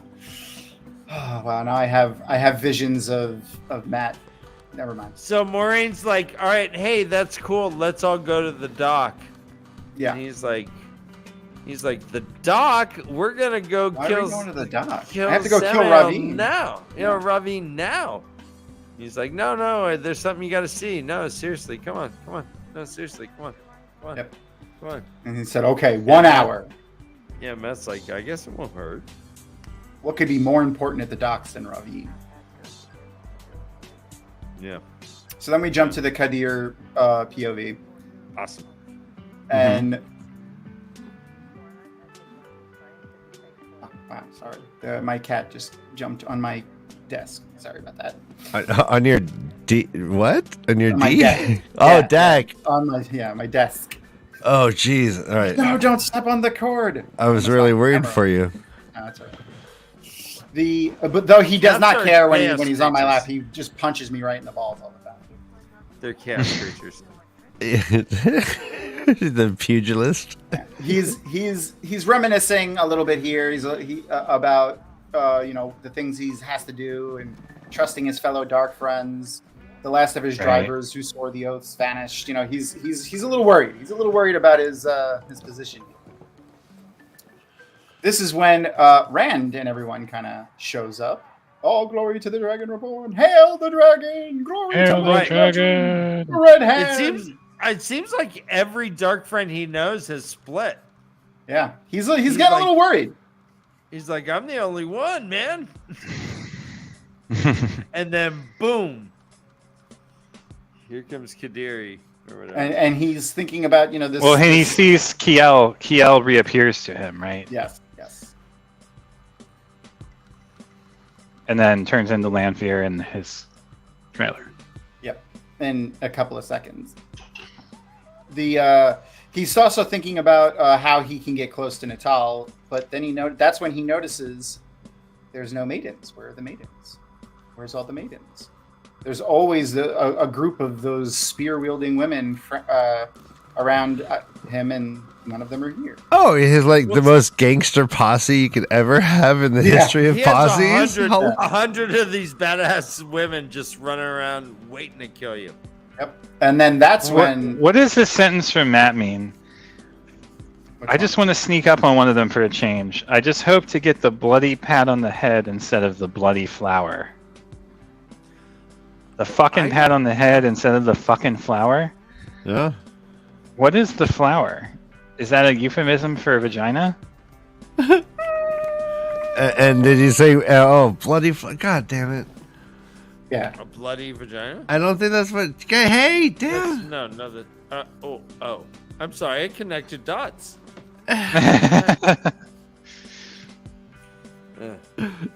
So that's when Avienda is Saying like, don't be stupid. don't If Matt killed one of us because we attempted on his life, there won't be any toe. Yeah. You've done something, Randolph, or something great or dark, we would be here. I've done nothing, he told her sharply. Are you dressed for the ride south, Matt? He fucked up their honor because he didn't include them in going on the trip, right? Yeah. Matt shoved his hand into his coat pocket, fingering something. He usually kept ice in a cup in there. Camelin, I'm tired of them sneaking up on me. I want to sneak up on them for a change. I just want to get a bloody pat on the head instead of a bloody flower. The bloody pat on the head is what he says about Aes Sedai, what they do to you after you've done something for them. Yeah. In the end of the previous chapter. I'm not sure what he means by the flower. Yeah, me either. That's like a gift. And are his hands still fingering himself? Is he still fingering himself while he's saying that? That's probably he's fingering something. Something. Robert Jordan doesn't want us to know what he's fingering. It's just something. He wants us to imagine in our mind's eye, our brown whispering eye, that what he could possibly be fingering. Our brown whispering eye? I'm glad someone caught that. That's a drinking obligation. Well, like, I guess. I mean, hey, I'm not. Here it is. No here shame. it is. Found it. A noble woman condescending to favor you with a kiss or laying a flower on your grave. Okay. So he's talking about he wants a kiss instead of a pat on the head instead of going to his gravestone. Yeah, instead of dying. The flower on his gravestone. Oh, nice, Josh. Yeah. That's funny. I remember thinking like, what the hell, and then I just moved on because hey, I'm a puppet. But that is a bit. All right. So, but then we're back to Hadnan Kadir again. So after he realized there's no maidens there, that's when Kylie Shogi. Haley? Yeah. It was impossible. No one survived alone out in the waste, but there she is. And I got to get to where's the part when she changes? There it is. So carefully closing the door, he turned, and the woman who stood before him wore white silk, but she was not fat. Yeah, so she doesn't actually see her change. I forgot if he saw her. God, it sucks to just get an erection and then die. Yeah, and then die immediately. It's like, oh God, she's so pretty. Oh God, dead. Great mistress. Yeah, she might have started with the penis and started skinning him from that. It's like going out and going in at the same time. What is? Your erection. He's going out with a bang, is what you're saying? Yeah, it's shriveling and erecting at the same time. Go with a bang. How may I serve? So then we jump back onto a Rand POV pretty much immediately after that, because she says, tell me, obey my commands, and he starts filling her in on the stuff with everything that Rand's done. So she's been fucked off for a bit. So where do you think she's been there, Josh? Who? Lanfear. Lanfear? Colluding with her three other Forsaken pals. Forsaken pals. Forsaken. They're the trio. Mm-hmm. The quadrangle. Quadrangle. Oh yeah. Oh, because there's 4 of them. You're right. My bad. So then we apparently she wasn't getting news though, because she's like, all right, spill the beans. Yeah. What's Rand doing? And he's like, oh, the island are going south, and there's all this stuff. And the more he talked, the darker her face got. She got pissed because he started talking about her ladies. Yeah. Yeah, that's when she started getting angry. As soon as he started mentioning the possibility of romantic. Avienda and him Yeah. doing it. Yeah. Can we just say right now, what's about to happen is one of the most epic Miss Piggy moments in the history of raging females. That was a good hi-ya. Thank you. So we jump back to Rand. He noticed he's looking over the wagons that are full of the items of the One Power. He's thinking about the 2 Swendiar discs that are wrapped in wool that are the seals in the Dark One's prison. Swendiar. I call it Quendiar. Swendiar? Ah, whatever. Quendilar? No. Quendilar? I don't remember how to pronounce it. That's all right. Oh, I'm only a spokesman for DragonMount.com, and I've only gone to every JordanCon that's ever been invented, and I'm only just a progenitor of amazingness all the time. And a character in the book. Yeah, I'm only in the only a character in the book. I think it is. I think it might be Swendiar. That's what I mean. That's what my initial reaction was to say it, but I don't remember, to be honest. It's so great. There was a time when I knew how to pronounce everything because I listened to Robert. I'm looking in the glossary. You say Swendiar, I say Quendiar. Quendilar.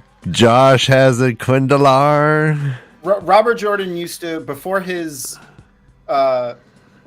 signing, it was like when he would do a book signing, he would just walk up to a podium. He would walk up to a podium and just go, "It's Avienda, not Avidania. It's not." Yeah, he would correct everyone. Like, well, he would just say like 12 or 10 or 12 words and like just how to pronounce them. And then everyone would just like slap their knees. I did the same thing. Yeah, did you elbow the person next to you? So it is capitals, all capitals, CWAIN. Swendiar. I am right. Well, no, hold on, not SC. Quendiar.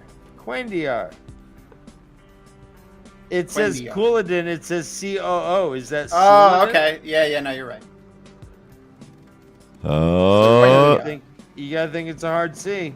Is it Coulandar? Couladin. No. Quendiar. I still want to say ale all the time, even though I know it's Ail. I just like saying ale better than ale. Tom, your pupils are so huge. You will never pass a field sobriety test. Ever. Yeah, you tripping? Hey, Tom, how did you pronounce Kyrian in your head before you heard it? Oh man, Karhainen. Karhain or something. I did. Yeah. Karhain. That's awesome. Yeah. Kyrian. I still think it's Karhain. How did you pronounce Hermione? Hermione. Hermione? I did Hermione. All right, we lost. There's Josh. I'm here. Hermione. So anyway, I hate Harry Potter. Yeah, let's get to the important part. She knows that he's what he's thinking when he's staring at those casks. That's why she says it'll be safe here. And then like everything she's doing here. So Josh, do you remember what like I'm trying to word this question. So do you know do you remember how Moiraine knows what's going to happen here? Yeah. Viridian. Yeah. What? Viridian. Yes. So just think about what's going through her head here. Like she's walking, getting off, she's like, that's where I'm going to die right there. I don't think she's getting off. I think she's very serious. Right, well, she dismounted. She dismounted her horse, and then she lifted her skirts gracefully, and she started walking up the line of wagons, healed by Lan like a tame wolf. See, I don't think she thinks she's. I don't know that she knows she's going to die. She just knows that this is the end of her relationship with Lan. Okay. And this is a turning point of uncertainty within the pattern. Because she knows it can go a bunch of different ways. Because she witnessed it going different ways in her vision. Hey!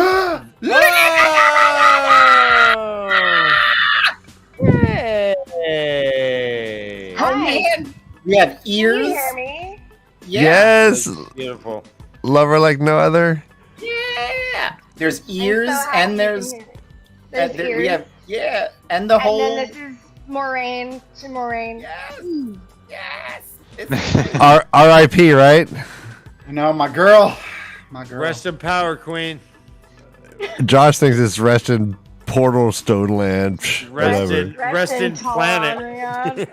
Rest with those creepy people on very high stools. No, thank you. No, she's dead. Wolf sister, hi. I miss you guys too. That's so nice. Oh.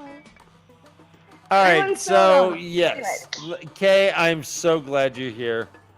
Thank you. I'm glad to be here. Welcome back. Thank you. Welcome back. Welcome back. Welcome All back. right. Welcome So she's walking down the lines, and then this is where it happens. At the other end of the line, the side of Kadir's wagon exploded. Splinters scything down Aiel and townsfolk alike. Brand new. He didn't need the goosebumps on his arm. And Well, he raced- real fast before we get to that, right before then, they walked by the caskets, and there's one where it has 2 Quendiar seals packed in wool for protection. Now that they were no longer unbreakable, he felt the Dark One's taint strongly here. It almost seemed to come from the casks, a faint miasma as from something rotting in a hidden place. Yes, Josh. Do your thing. I want to go back to something that I forgot about mentioning. This is what something that the girls had kind of sensed from it, and then the seal broke. We talked about this the last show. Yeah. So how is this working? Is the Dark One like focusing on a particular seal, making it start to rot, and then he can break it? Or, I mean, I'm just kind of wondering what your thoughts are, because we're smelling that shit now. Hold on. Well, speaking of smelling shit, I think we missed a drinking Hey, obligation. Kay just got here, Tom. Sorry, no, it's the drinking obligation. I know. God, Tom, give me a Sorry. sec. To air out. I thought Ryan knew how to properly I'm do not something. coming in guns hot or anything. Puppy. Sorry. All right, so he says he felt the Dark One's taint strongly. Oh yeah. Let's go with that one. Yeah. I mean, like, that's a good one. He walked funny. He walked funny for hours after that. Yeah, he strongly felt the taint. Anyway, so yeah, so like I said, Maureen noticed what he was looking at, and she was like, "Don't worry, it's gonna be safe." Like I feel like she kind of noticed that what he was staring at. And then that's when she walks down the line. But what did you? I say, Josh? assume I was just gonna say to answer Dan. I mean, I think it's essentially it's like an increased field of entropy, right? Like the Dark One just creates an entropic field around the seals and they start to break down. And the more he's in the real world, the more he can exert that influence. Yeah. Is my sense? His influence his influence is making what could not be broken. He's the Lord of Chaos, right? I mean,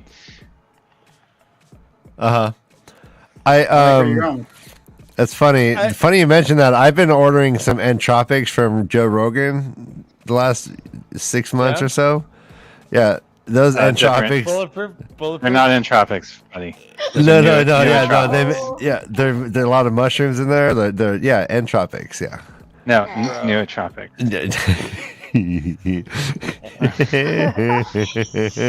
Wow, Ryan was like, you know, yeah. Well, let me ask you then, Josh. So, as each seal breaks, does the Dark One become much stronger? Or is it that he has to get through each 7, and then once he gets to the 7th, it's like bars on a cage that he can finally break through, and then he's free? My sense is it's like a lid of a paint can, and like each seal getting broken like pops up a little more airspace around his prison. But Okay. I don't know. I don't know that we have enough information to make that call. Well, do you just remember- You have to like What weaken do you- the seals on the Dark Ones situation, right? So is that the same? Are you talking what? Huh? Yeah, that's what we're talking Yeah. about. Dark Ones Yep. saying is Yep. the Yeah. okay. So you have Yeah, to yeah. weaken them. So like that what Josh was saying, like Yeah. Take that. Take. or Yeah. So let me ask you then, Kate. So if there's 7 seals, if 4 of them are broken, is half of the Dark One free, or do all 7 need to be broken before he can? It's not that kinda, he's like- half free. It's just that he can get out more How each about- one that's free. Not that he's free yet. How about this, I Josh? agree with that. Like he has a Okay. little bit more power. Okay, go. Do you remember No. what is on the seal? Like what is under the seals? Why are the seals there? No, Josh. The discs or the seals? Like why did they The seal discs the Dark One's prison? the discs are symbolic, right? I Yeah, mean, like that's what I mean. Like what is the seal on the Dark One's prison? That's what it is. But what is why is the seal there? Like why did they have to do that? to keep him from Oh, being able to why? affect the pattern, right? Yeah, so he couldn't, so that he couldn't actually do anything or be reincarnated into anything else or like become any more important part of the pattern, right? Like that's. Do you remember Yeah, I what don't even know. happened? I don't even know if I can answer that question. You don't remember what happened in the Age of Legends? And It was Well- the focus of the shield. No, I know. It's just an oddly worded question. Like, why are they? Why is it that they needed Quendalar to No. to trap What? the Dark One? Or no, not Gwendiar, but why did they have to put a seal on the Dark One's prison? Why did Luce Oh. have to do it? Oh. yeah, it's a condom. You know, put him in the boar bubble. pee hole. The boar. What is the The boar? boar was the pee hole. Oh, Tom got serious. And what is the boar? yeah, well, That's what I'm asking. I'm seeing if you I guys don't- remember. I Josh don't. and Josh, Isn't the boar the thing that that Rand witnessed through the Aiel's eyes? Yeah. It was like the miasm, the protoplasm explosion of blackness, right? That happened over the city that destroyed the city. Fuck, I Correct. don't know. Yes, Okay. you are correct. But that happened for a reason. Yeah. It was an intentional act. It just they didn't Yeah. anticipate the repercussions from it. Do you Right. remember what that act was? I know we read about it when Rand was I in know. I'm Meridian. having some Yeah. trouble. So And I know it should be was right there, but it's not. there was like this source of power that was that they felt that it wasn't a dividing point between Sidar and Sidene, that both genders could use more or less. Right. And like I said, I still think that that's what Lanfear Or non-binary. can leverage. So Because we don't see the when she's shapeshifting, we don't see the indications of the one power being used. So my question was what I was really trying to get at here was toward what Ryan was saying about the seals being broken.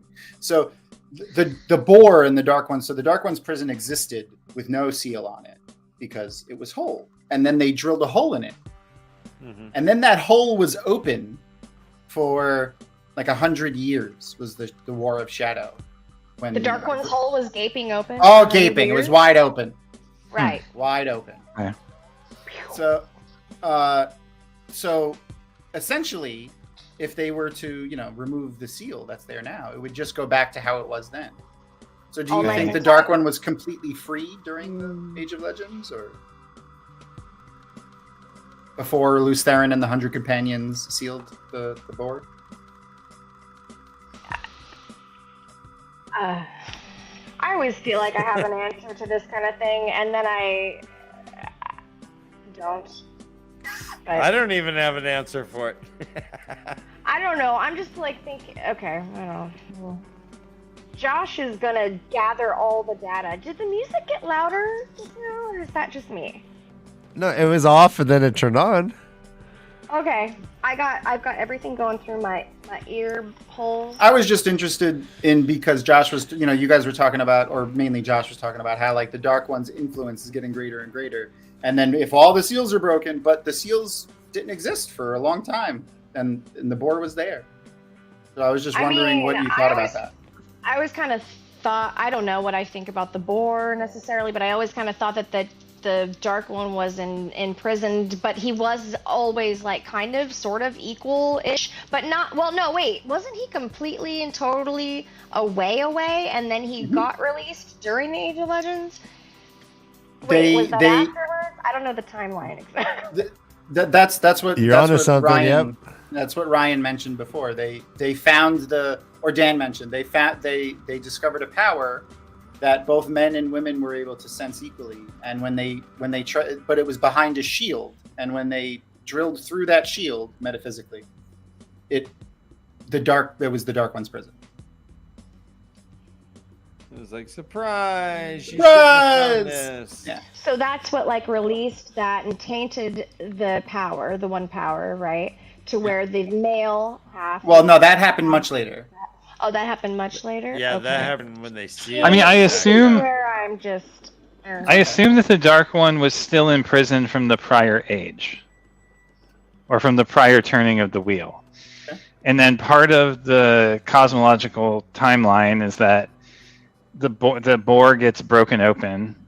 The Dark One is able to leverage power in the world. There was no boar. There was no seal. It was a complete and unflawed.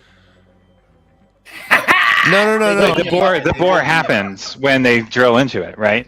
Yeah, it was. That's what the boar is, right? Yeah, it was a complete shield. It was. Right. So he was shielded from the prior turning of the wheel when the last dragon captured him. Then he gets released partially during when the boar gets created by them drilling through it, trying to understand this other thing, and then he wins, gets enough power that he's able to taint the true source, which therefore drives the story to the cosmological opera to the next act, which is where the dragon has to be reborn in order to fight the battle and essentially enter Tarmangaiden and then repeat the cycle till everything completes, right? I mean, that's how I kind of always imagined it. I don't know the timeline, and I don't know the backstory that you're talking about, obviously. Well, they talk about it earlier.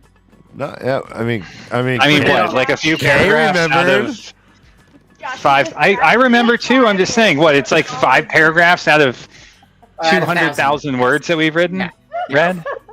Like. What? You don't remember? I'm sorry. I have halfway through, right before intermission. I mean, if I read the book 30 times, I'm sure I would remember it better. But that's why I'm walking you through it. I'm not quizzing you. You don't get a failing grade. Oh my gosh, he does seem to think that though. Yeah, I'm just walking you through the answers so that you remember.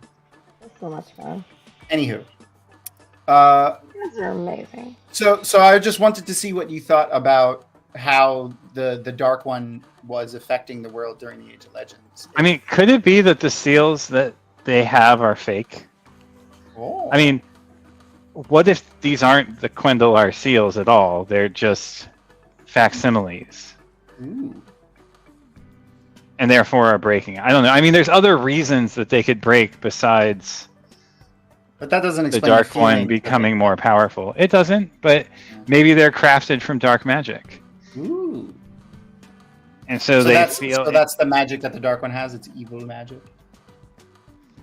So is he pretending like he's... You know what? That's a good point, Josh. There is no real test to see, like... It's not like a jeweler... Yeah, you can't try to break it, right? Put like one of them little microscopes up to his eyes, like loop up to it. That's some good fine. Like, I guess we'll just shoot it with a fireball, and if it doesn't break, then it's Quendalar. Yeah, right. all we do know is that the first time we as book readers have seen a broken one, that was the first time the characters have seen it. Yeah. So but no one had seen one at all until we saw the broken one.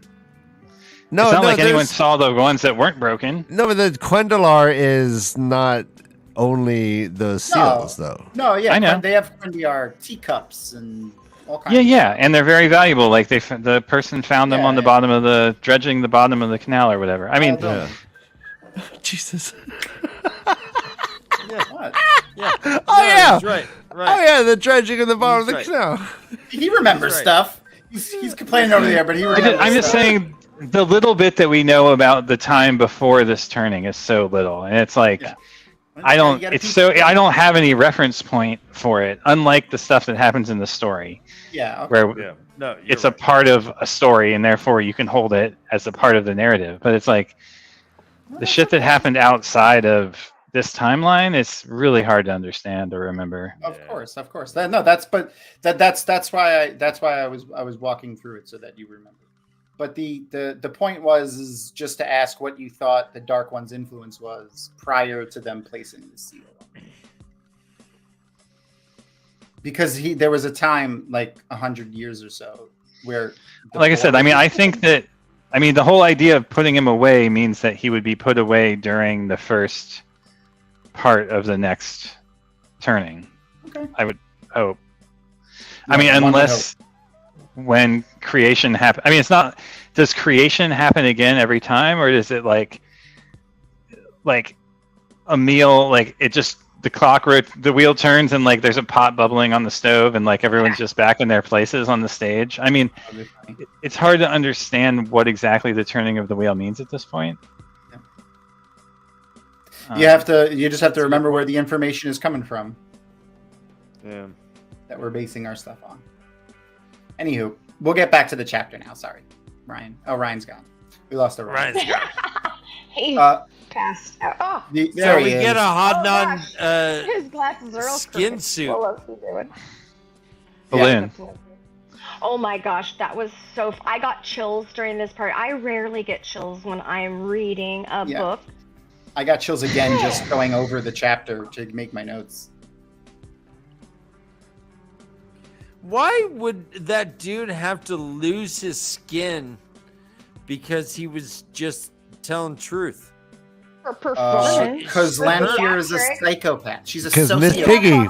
Psychopath, Yeah, and she's she's a Miss Piggy. narcissist, and she's like, "Woo, look what I can do." Someone slept with my man. I'm gonna Guess kill the what? messenger. Obviously, I have to kill Also- you.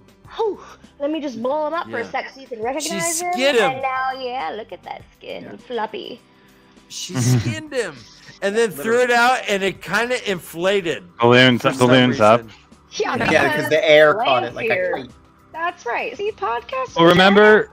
Love Morgan. Do you remember the last time we saw this, Kay? The skin floating? Well, someone being skinned. Do you remember? It was also don't. connected to Lanfear. Do tell.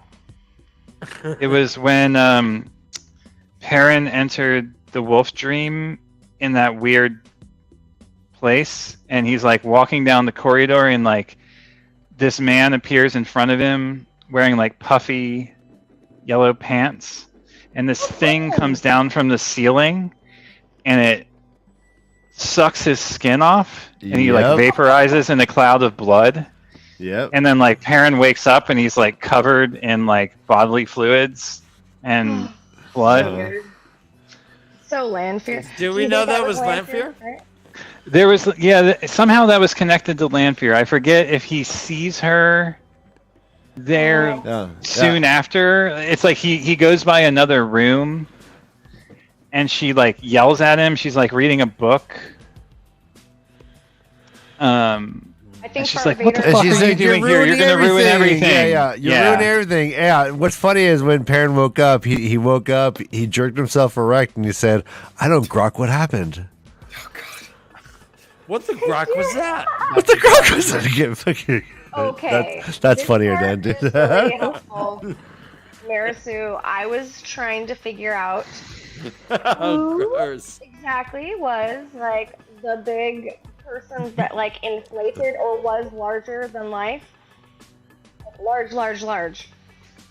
Moraine puffed herself up big. Maureen did. Yeah.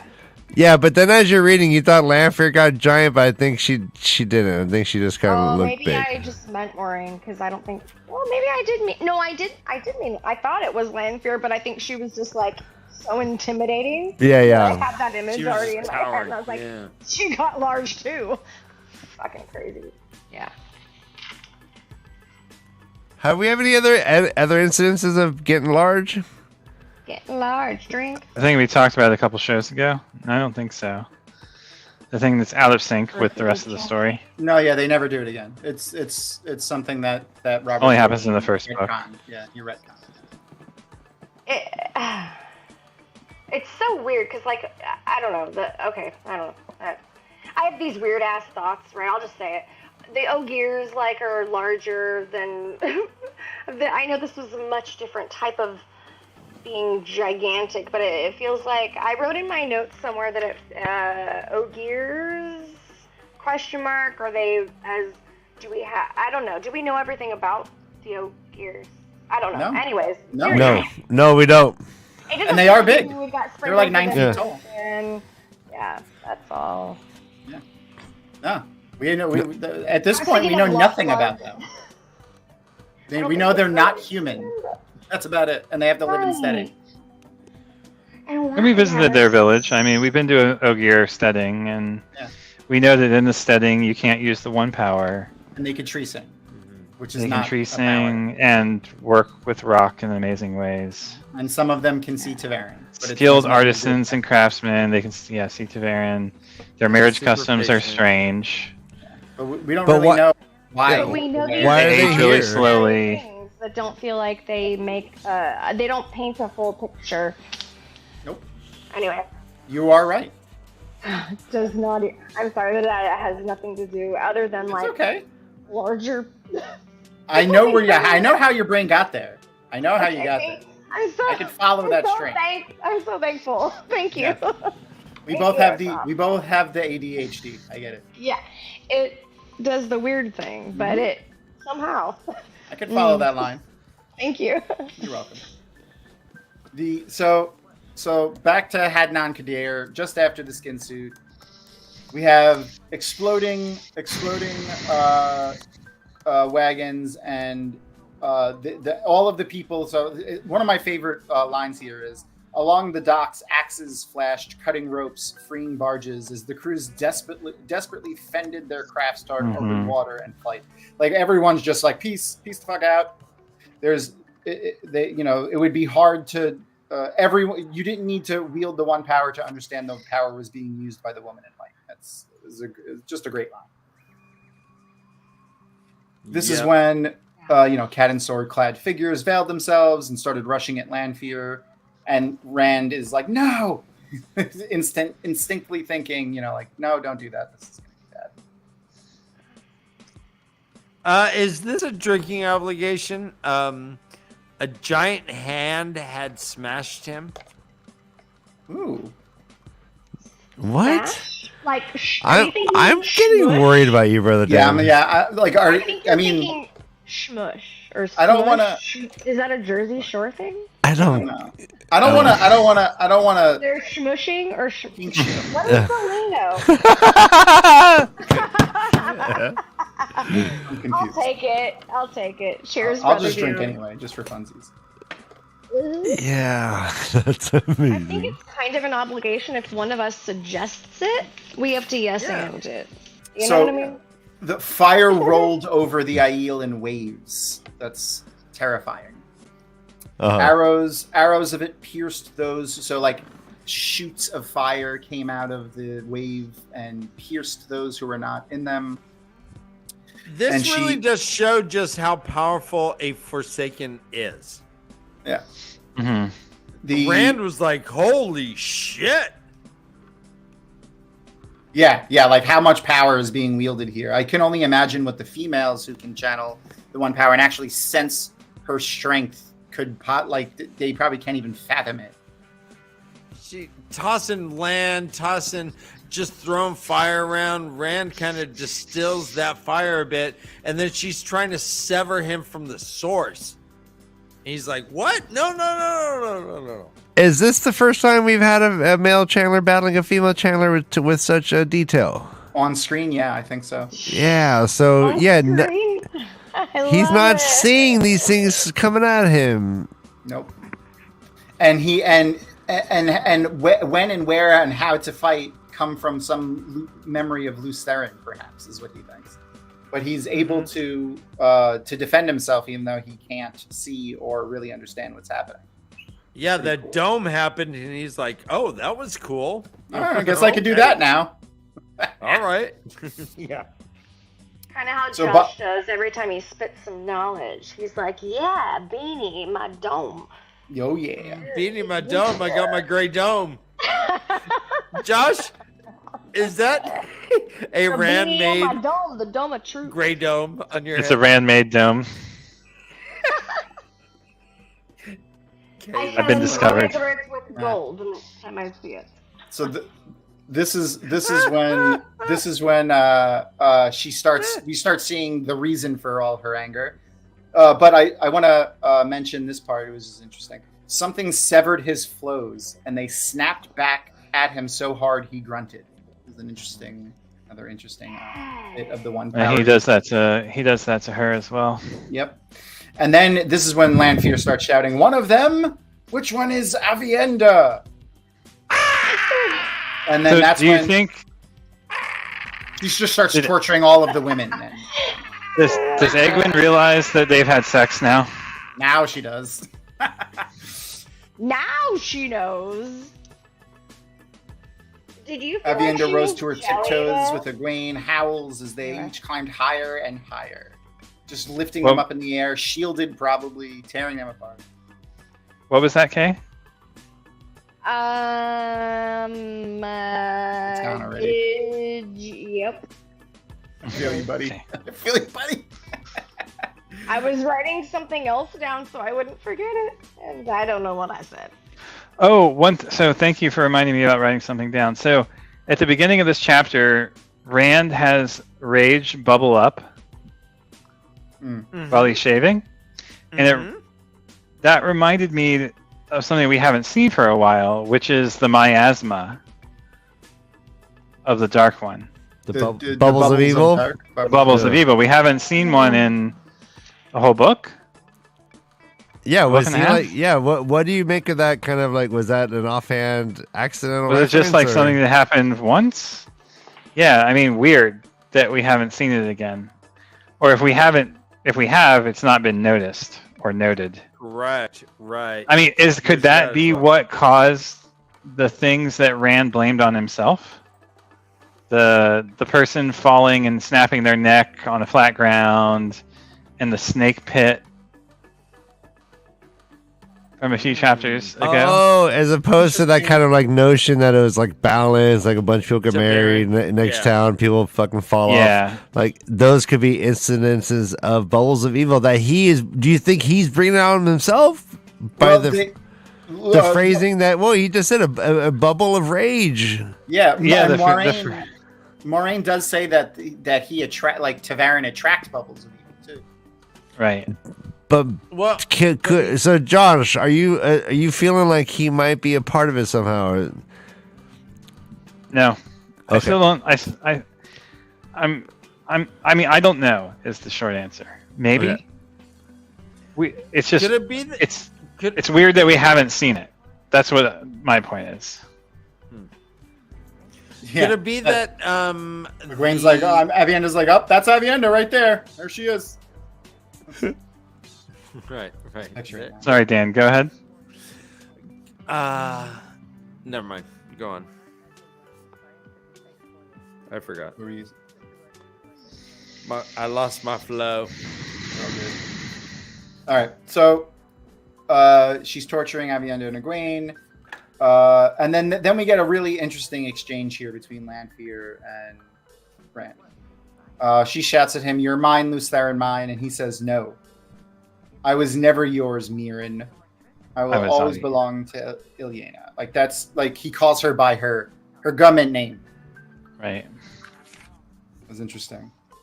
Yeah. And then he wrestles control back again. I'm Rand al'Thor. Ilyena, you'll have my heart. No, I'm Randall Thor. He's arguing in his head as he's fighting Lanfear, just to show how strong he is also. And he says, your name is Lanfear, and I'll die before I'll love one of the Forsaken. Yep. And she's like, bitch, challenge. Yes, you will. Yep. Yeah. All right. Quote, you will die slowly and beg me to let you love me before you die. And it said she smiled like Winter's Heart. Oh. Winter's Heart is actually the name of a book in this series.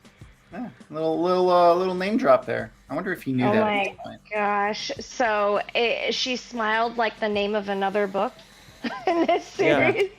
Yeah. She smiled like 900 pages. Yeah, she smiled like 10,000 pages that we will. She smiled like the end of the slog. 80 words of it. Oh my gosh! Yeah, that's so amazing. So she keeps torturing Rand. Now she's got him cut off and ready to pretty much kill at any point. But of course, she's got a villain monologue. I'm gonna make your trills, which I don't trolls. What's a troll? Why do you call a woman a troll? I think it's like a chit. A chit. It's another chit. It's a troll instead of a chit. But Rand's thinking that it says, quote, if he listened, it might be Luce there and Telamon who walked away with Rand al'Thor, a voice sometime floating in the head of if that. Yeah, it was do you guys weird. think that this is a danger for Rand to actually lose control of his personality and have Luce there and take over? Yes, because we hear about another turning where essentially, I think this is something we read about, where the dragon basically becomes another person. Mm-hmm. I forget where this was. Maybe I'm making it up. Okay. No, go ahead and invent. I like this. I thought there was something we read somewhere in these chapters where it says like there was a turning where the dragon became essentially Luce Therin, but was in love with Lanfear. Mm-hmm. Oh, that was that's in the next chapter, and the letter from Moraine. Oh, the letter, right. Yeah. So then we jump to. She sees that in her vision. It's not something that they have a record of, but it was a possible world that she saw in her vision. Right. Okay. So we jump to Moraine, who wakes up and dusts herself off after being whacked with the one power like she was. She notices that Rand is laughing on his knees as he's crying. Lanfear is standing over him, and she sees Lanfear has a bracelet, which she identifies as an Angriel, which is interesting. And she notes that if Rand doesn't have his own, she'd probably be able to crush him, because she understands Lanfear's power here. Lanfear is just toying with him now, she even notices. And then this is it. This is the moment. She suppresses the small bubble of hope. She couldn't allow herself that luxury. Moraine balanced upright for a moment on the wagon tail. She embraced the true source and leapt at Lanfear. The Forsaken had an instant's warning, enough to turn before Moraine struck her, clawing the bracelet away. Face to face, they toppled through the doorframe Terangrio. White light swallowed everything. Brian, let's recreate it. Let's recreate it. Yeah. You got this. All right. So who are you? Oh, I'm Lanfear. You are Okay.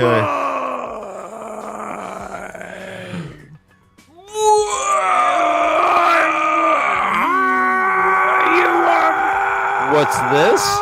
And then we both. End scene. End scene. Good job, Brian. Hey, I love working That with was you. wonderful. That was amazing. All right. High five. It looked just like the book. Oh. That was a gentle high five. Following in the footsteps of Jansen Lashley Haynes, famous chewer on screen. So good. I don't know what you're talking about. So what are you feeling there, buddy? Nonplussed, obviously. About what? About Moraine Unaffected. dying. About what? She didn't die. R.I.P. Rest in Portalstone. Rest in Portalstone, exactly. Rest in Finn. Rest in Aiel Finn. All right, so Rest of the planet. before we get too far off of the end of this chapter, real quick. So the reason why so many of us who have read the series before suggest reading New Spring next is because of this chapter, right? And because we lose Moiraine, and New Spring is entirely about Moiraine and Lan. They're the main characters of the New Spring novel. Most of the POVs are from Lan and or Moiraine. There's others, but they are the main characters. Where did the bracelet end up? Moiraine kind of Knocked it out of her hand. Yeah. Oh, she snatched it from her. She kind of snatched it, yeah. As she jumped, clawing the bracelet away. It said Moiraine struck her. Well, she clawed it away, not like knocked it away, but actually grabbed it and took it somewhere. And so what was this whole why? Oh, Okay, so by the way, a troll is another word for a prostitute. Ah, okay. Okay, yeah. You know from figured, your world, but I never. yeah. Of course it is. And what region of the world is this? So worldly. Can I have a? It's an old word, I think. It's like an old English word, like an archaic term. 18th century, right? Yeah, you know. So yeah, no. So the troll who doesn't let you cross the bridge. It's really just a whole sexual metaphor about getting laid. I get it now. The bridge troll. All right. So, speaking. Do we want to do we want to do the contest now? We want to do the contest, and I don't think we got time for 53, Dan. It's hella late. Oh. It is pretty late. We'll figure that out. Dan, I feel Before we lose any more people, we want to get this contest out. So I mentioned the surprise that we had for everybody, and it's because we love you so much that we want to do this for you guys. So this is what we're gonna do. This is like the biggest thing we've done. This is the biggest thing we've done. So big. Guys, come on. This is they are big deal. These books are very heavy. I'm sorry. Those look awesome. Yeah. What are those, Tom? They're hardcover. You're benching too much. I got them. Above your All right. They're hardcover copies of the New Spring novel. Let me help. Oh, thank you. Oh, that's good. Thank you. They're hardcover copies of the New Spring novel. All right, I'm gonna put them down. Okay. So there's two of them. Those are heavier than they look. Yeah. I know. They're very heavy. They're like bigger than my head. It's crazy. So the contest that we're going to be doing, the grandmaster of Twitter over there, not Elon Musk, Ryan, is gonna post on Twitter. It has been posted, and it is now in chat. And in chat as well, there is a form there. We're gonna run a contest. We want to see what you guys contest. Oh,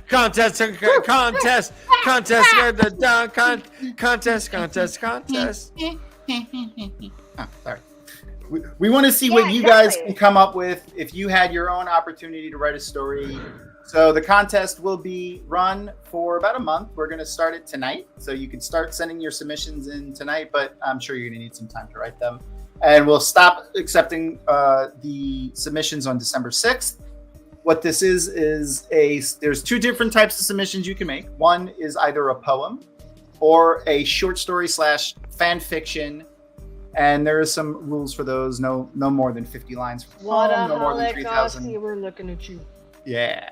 No, and no more than 3,000 words on the flash fiction because we need time to read these things. And we will choose two, one for each category that we think should win, and those people will get. Hold on, one more time. One of these books. Oh my God. Sorry.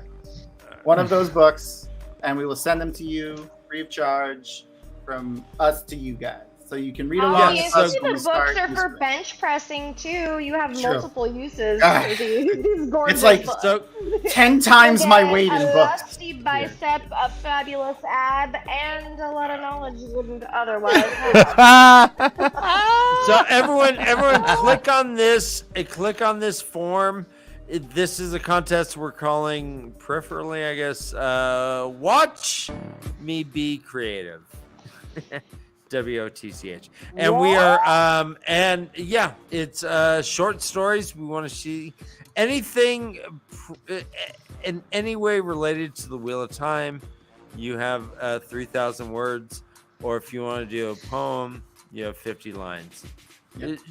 Dazzle us. We're ready to be amazed by your creativity. So yeah, throw it down. Have some fun with this. This is a cool opportunity, and you'll get a hardcover book. Yeah. And if we get a lot of interest in stuff like this, it could be something that we maybe do at the end of every book. Yeah. So you carry let's see that what you guys can do. responsibility. We want to see what you guys can produce. Let's go. This is gonna be so much fun. I'm so I can't excited wait to about start this. reading I these. already have my eyes on a few people in chat that I know are gonna fucking kill it. So one more fun part of this is a good friend of mine, and I believe you guys met him at Jordan Con too, maybe? I don't remember. He is an author that comes to Jordan Con all the time. His entire career of fantasy is heavily influenced by the Wheel of Time. He's a big fan of the Wheel of Time. He is a fantasy author in his own, but he's also a philosopher. He has a PhD. He's a theologian and a poet. His name is Gerald Coleman, author of so many fun books and poems. He's a great dude, and he's going to help us judge these as well. Yeah. Oh my gosh! So a real And we're author honored. judge. Yeah. Yep. Oh And poet. He's a poet as well. He's published hundreds and hundreds of poems. Most recently, it's on my bookshelf. He posted a book called On the Black Hand Side, which is a book of poems about his life and stuff, which are just absolutely fantastic. No spoiler restrictions in the submissions. We're not going to be reading the submissions live on air or anything like that. The only rules for the submissions are a poem of no more than 50 lines, a short story or flash fiction of no more than 3,000 words, and all submissions should be themed for the Wheel of Time, but you could interpret that how you want. You see fit, yes. However you see fit. And the judging will be based on, our whims and how we feel. Because we're not As we see fit. Yeah, we'll lean on Gerald for the the heavy lifting. The of that. literary aspect of it. Okay. Well, All right, so next week It tickles our fancies. Guys, I'm sorry, we cannot finish the book next week, Josh. Yes. We can't finish the book. We're gonna need 2 weeks, so you can only read chapters 53 and 54, and then I thought this was the penultimate. I think we could do it, Dan. Dan. Dan. I could do the chapter. No freaking. Bro, my recaps are snappy. We'll buckle down and we'll make sure we get through quickly. I'll recap so fast. So we're gonna finish the book. Let's finish. There's a bigger thing that happens than Moraine dying. Yep. Yes. All right. We'll try to get through 60 pages and recap the whole book next week.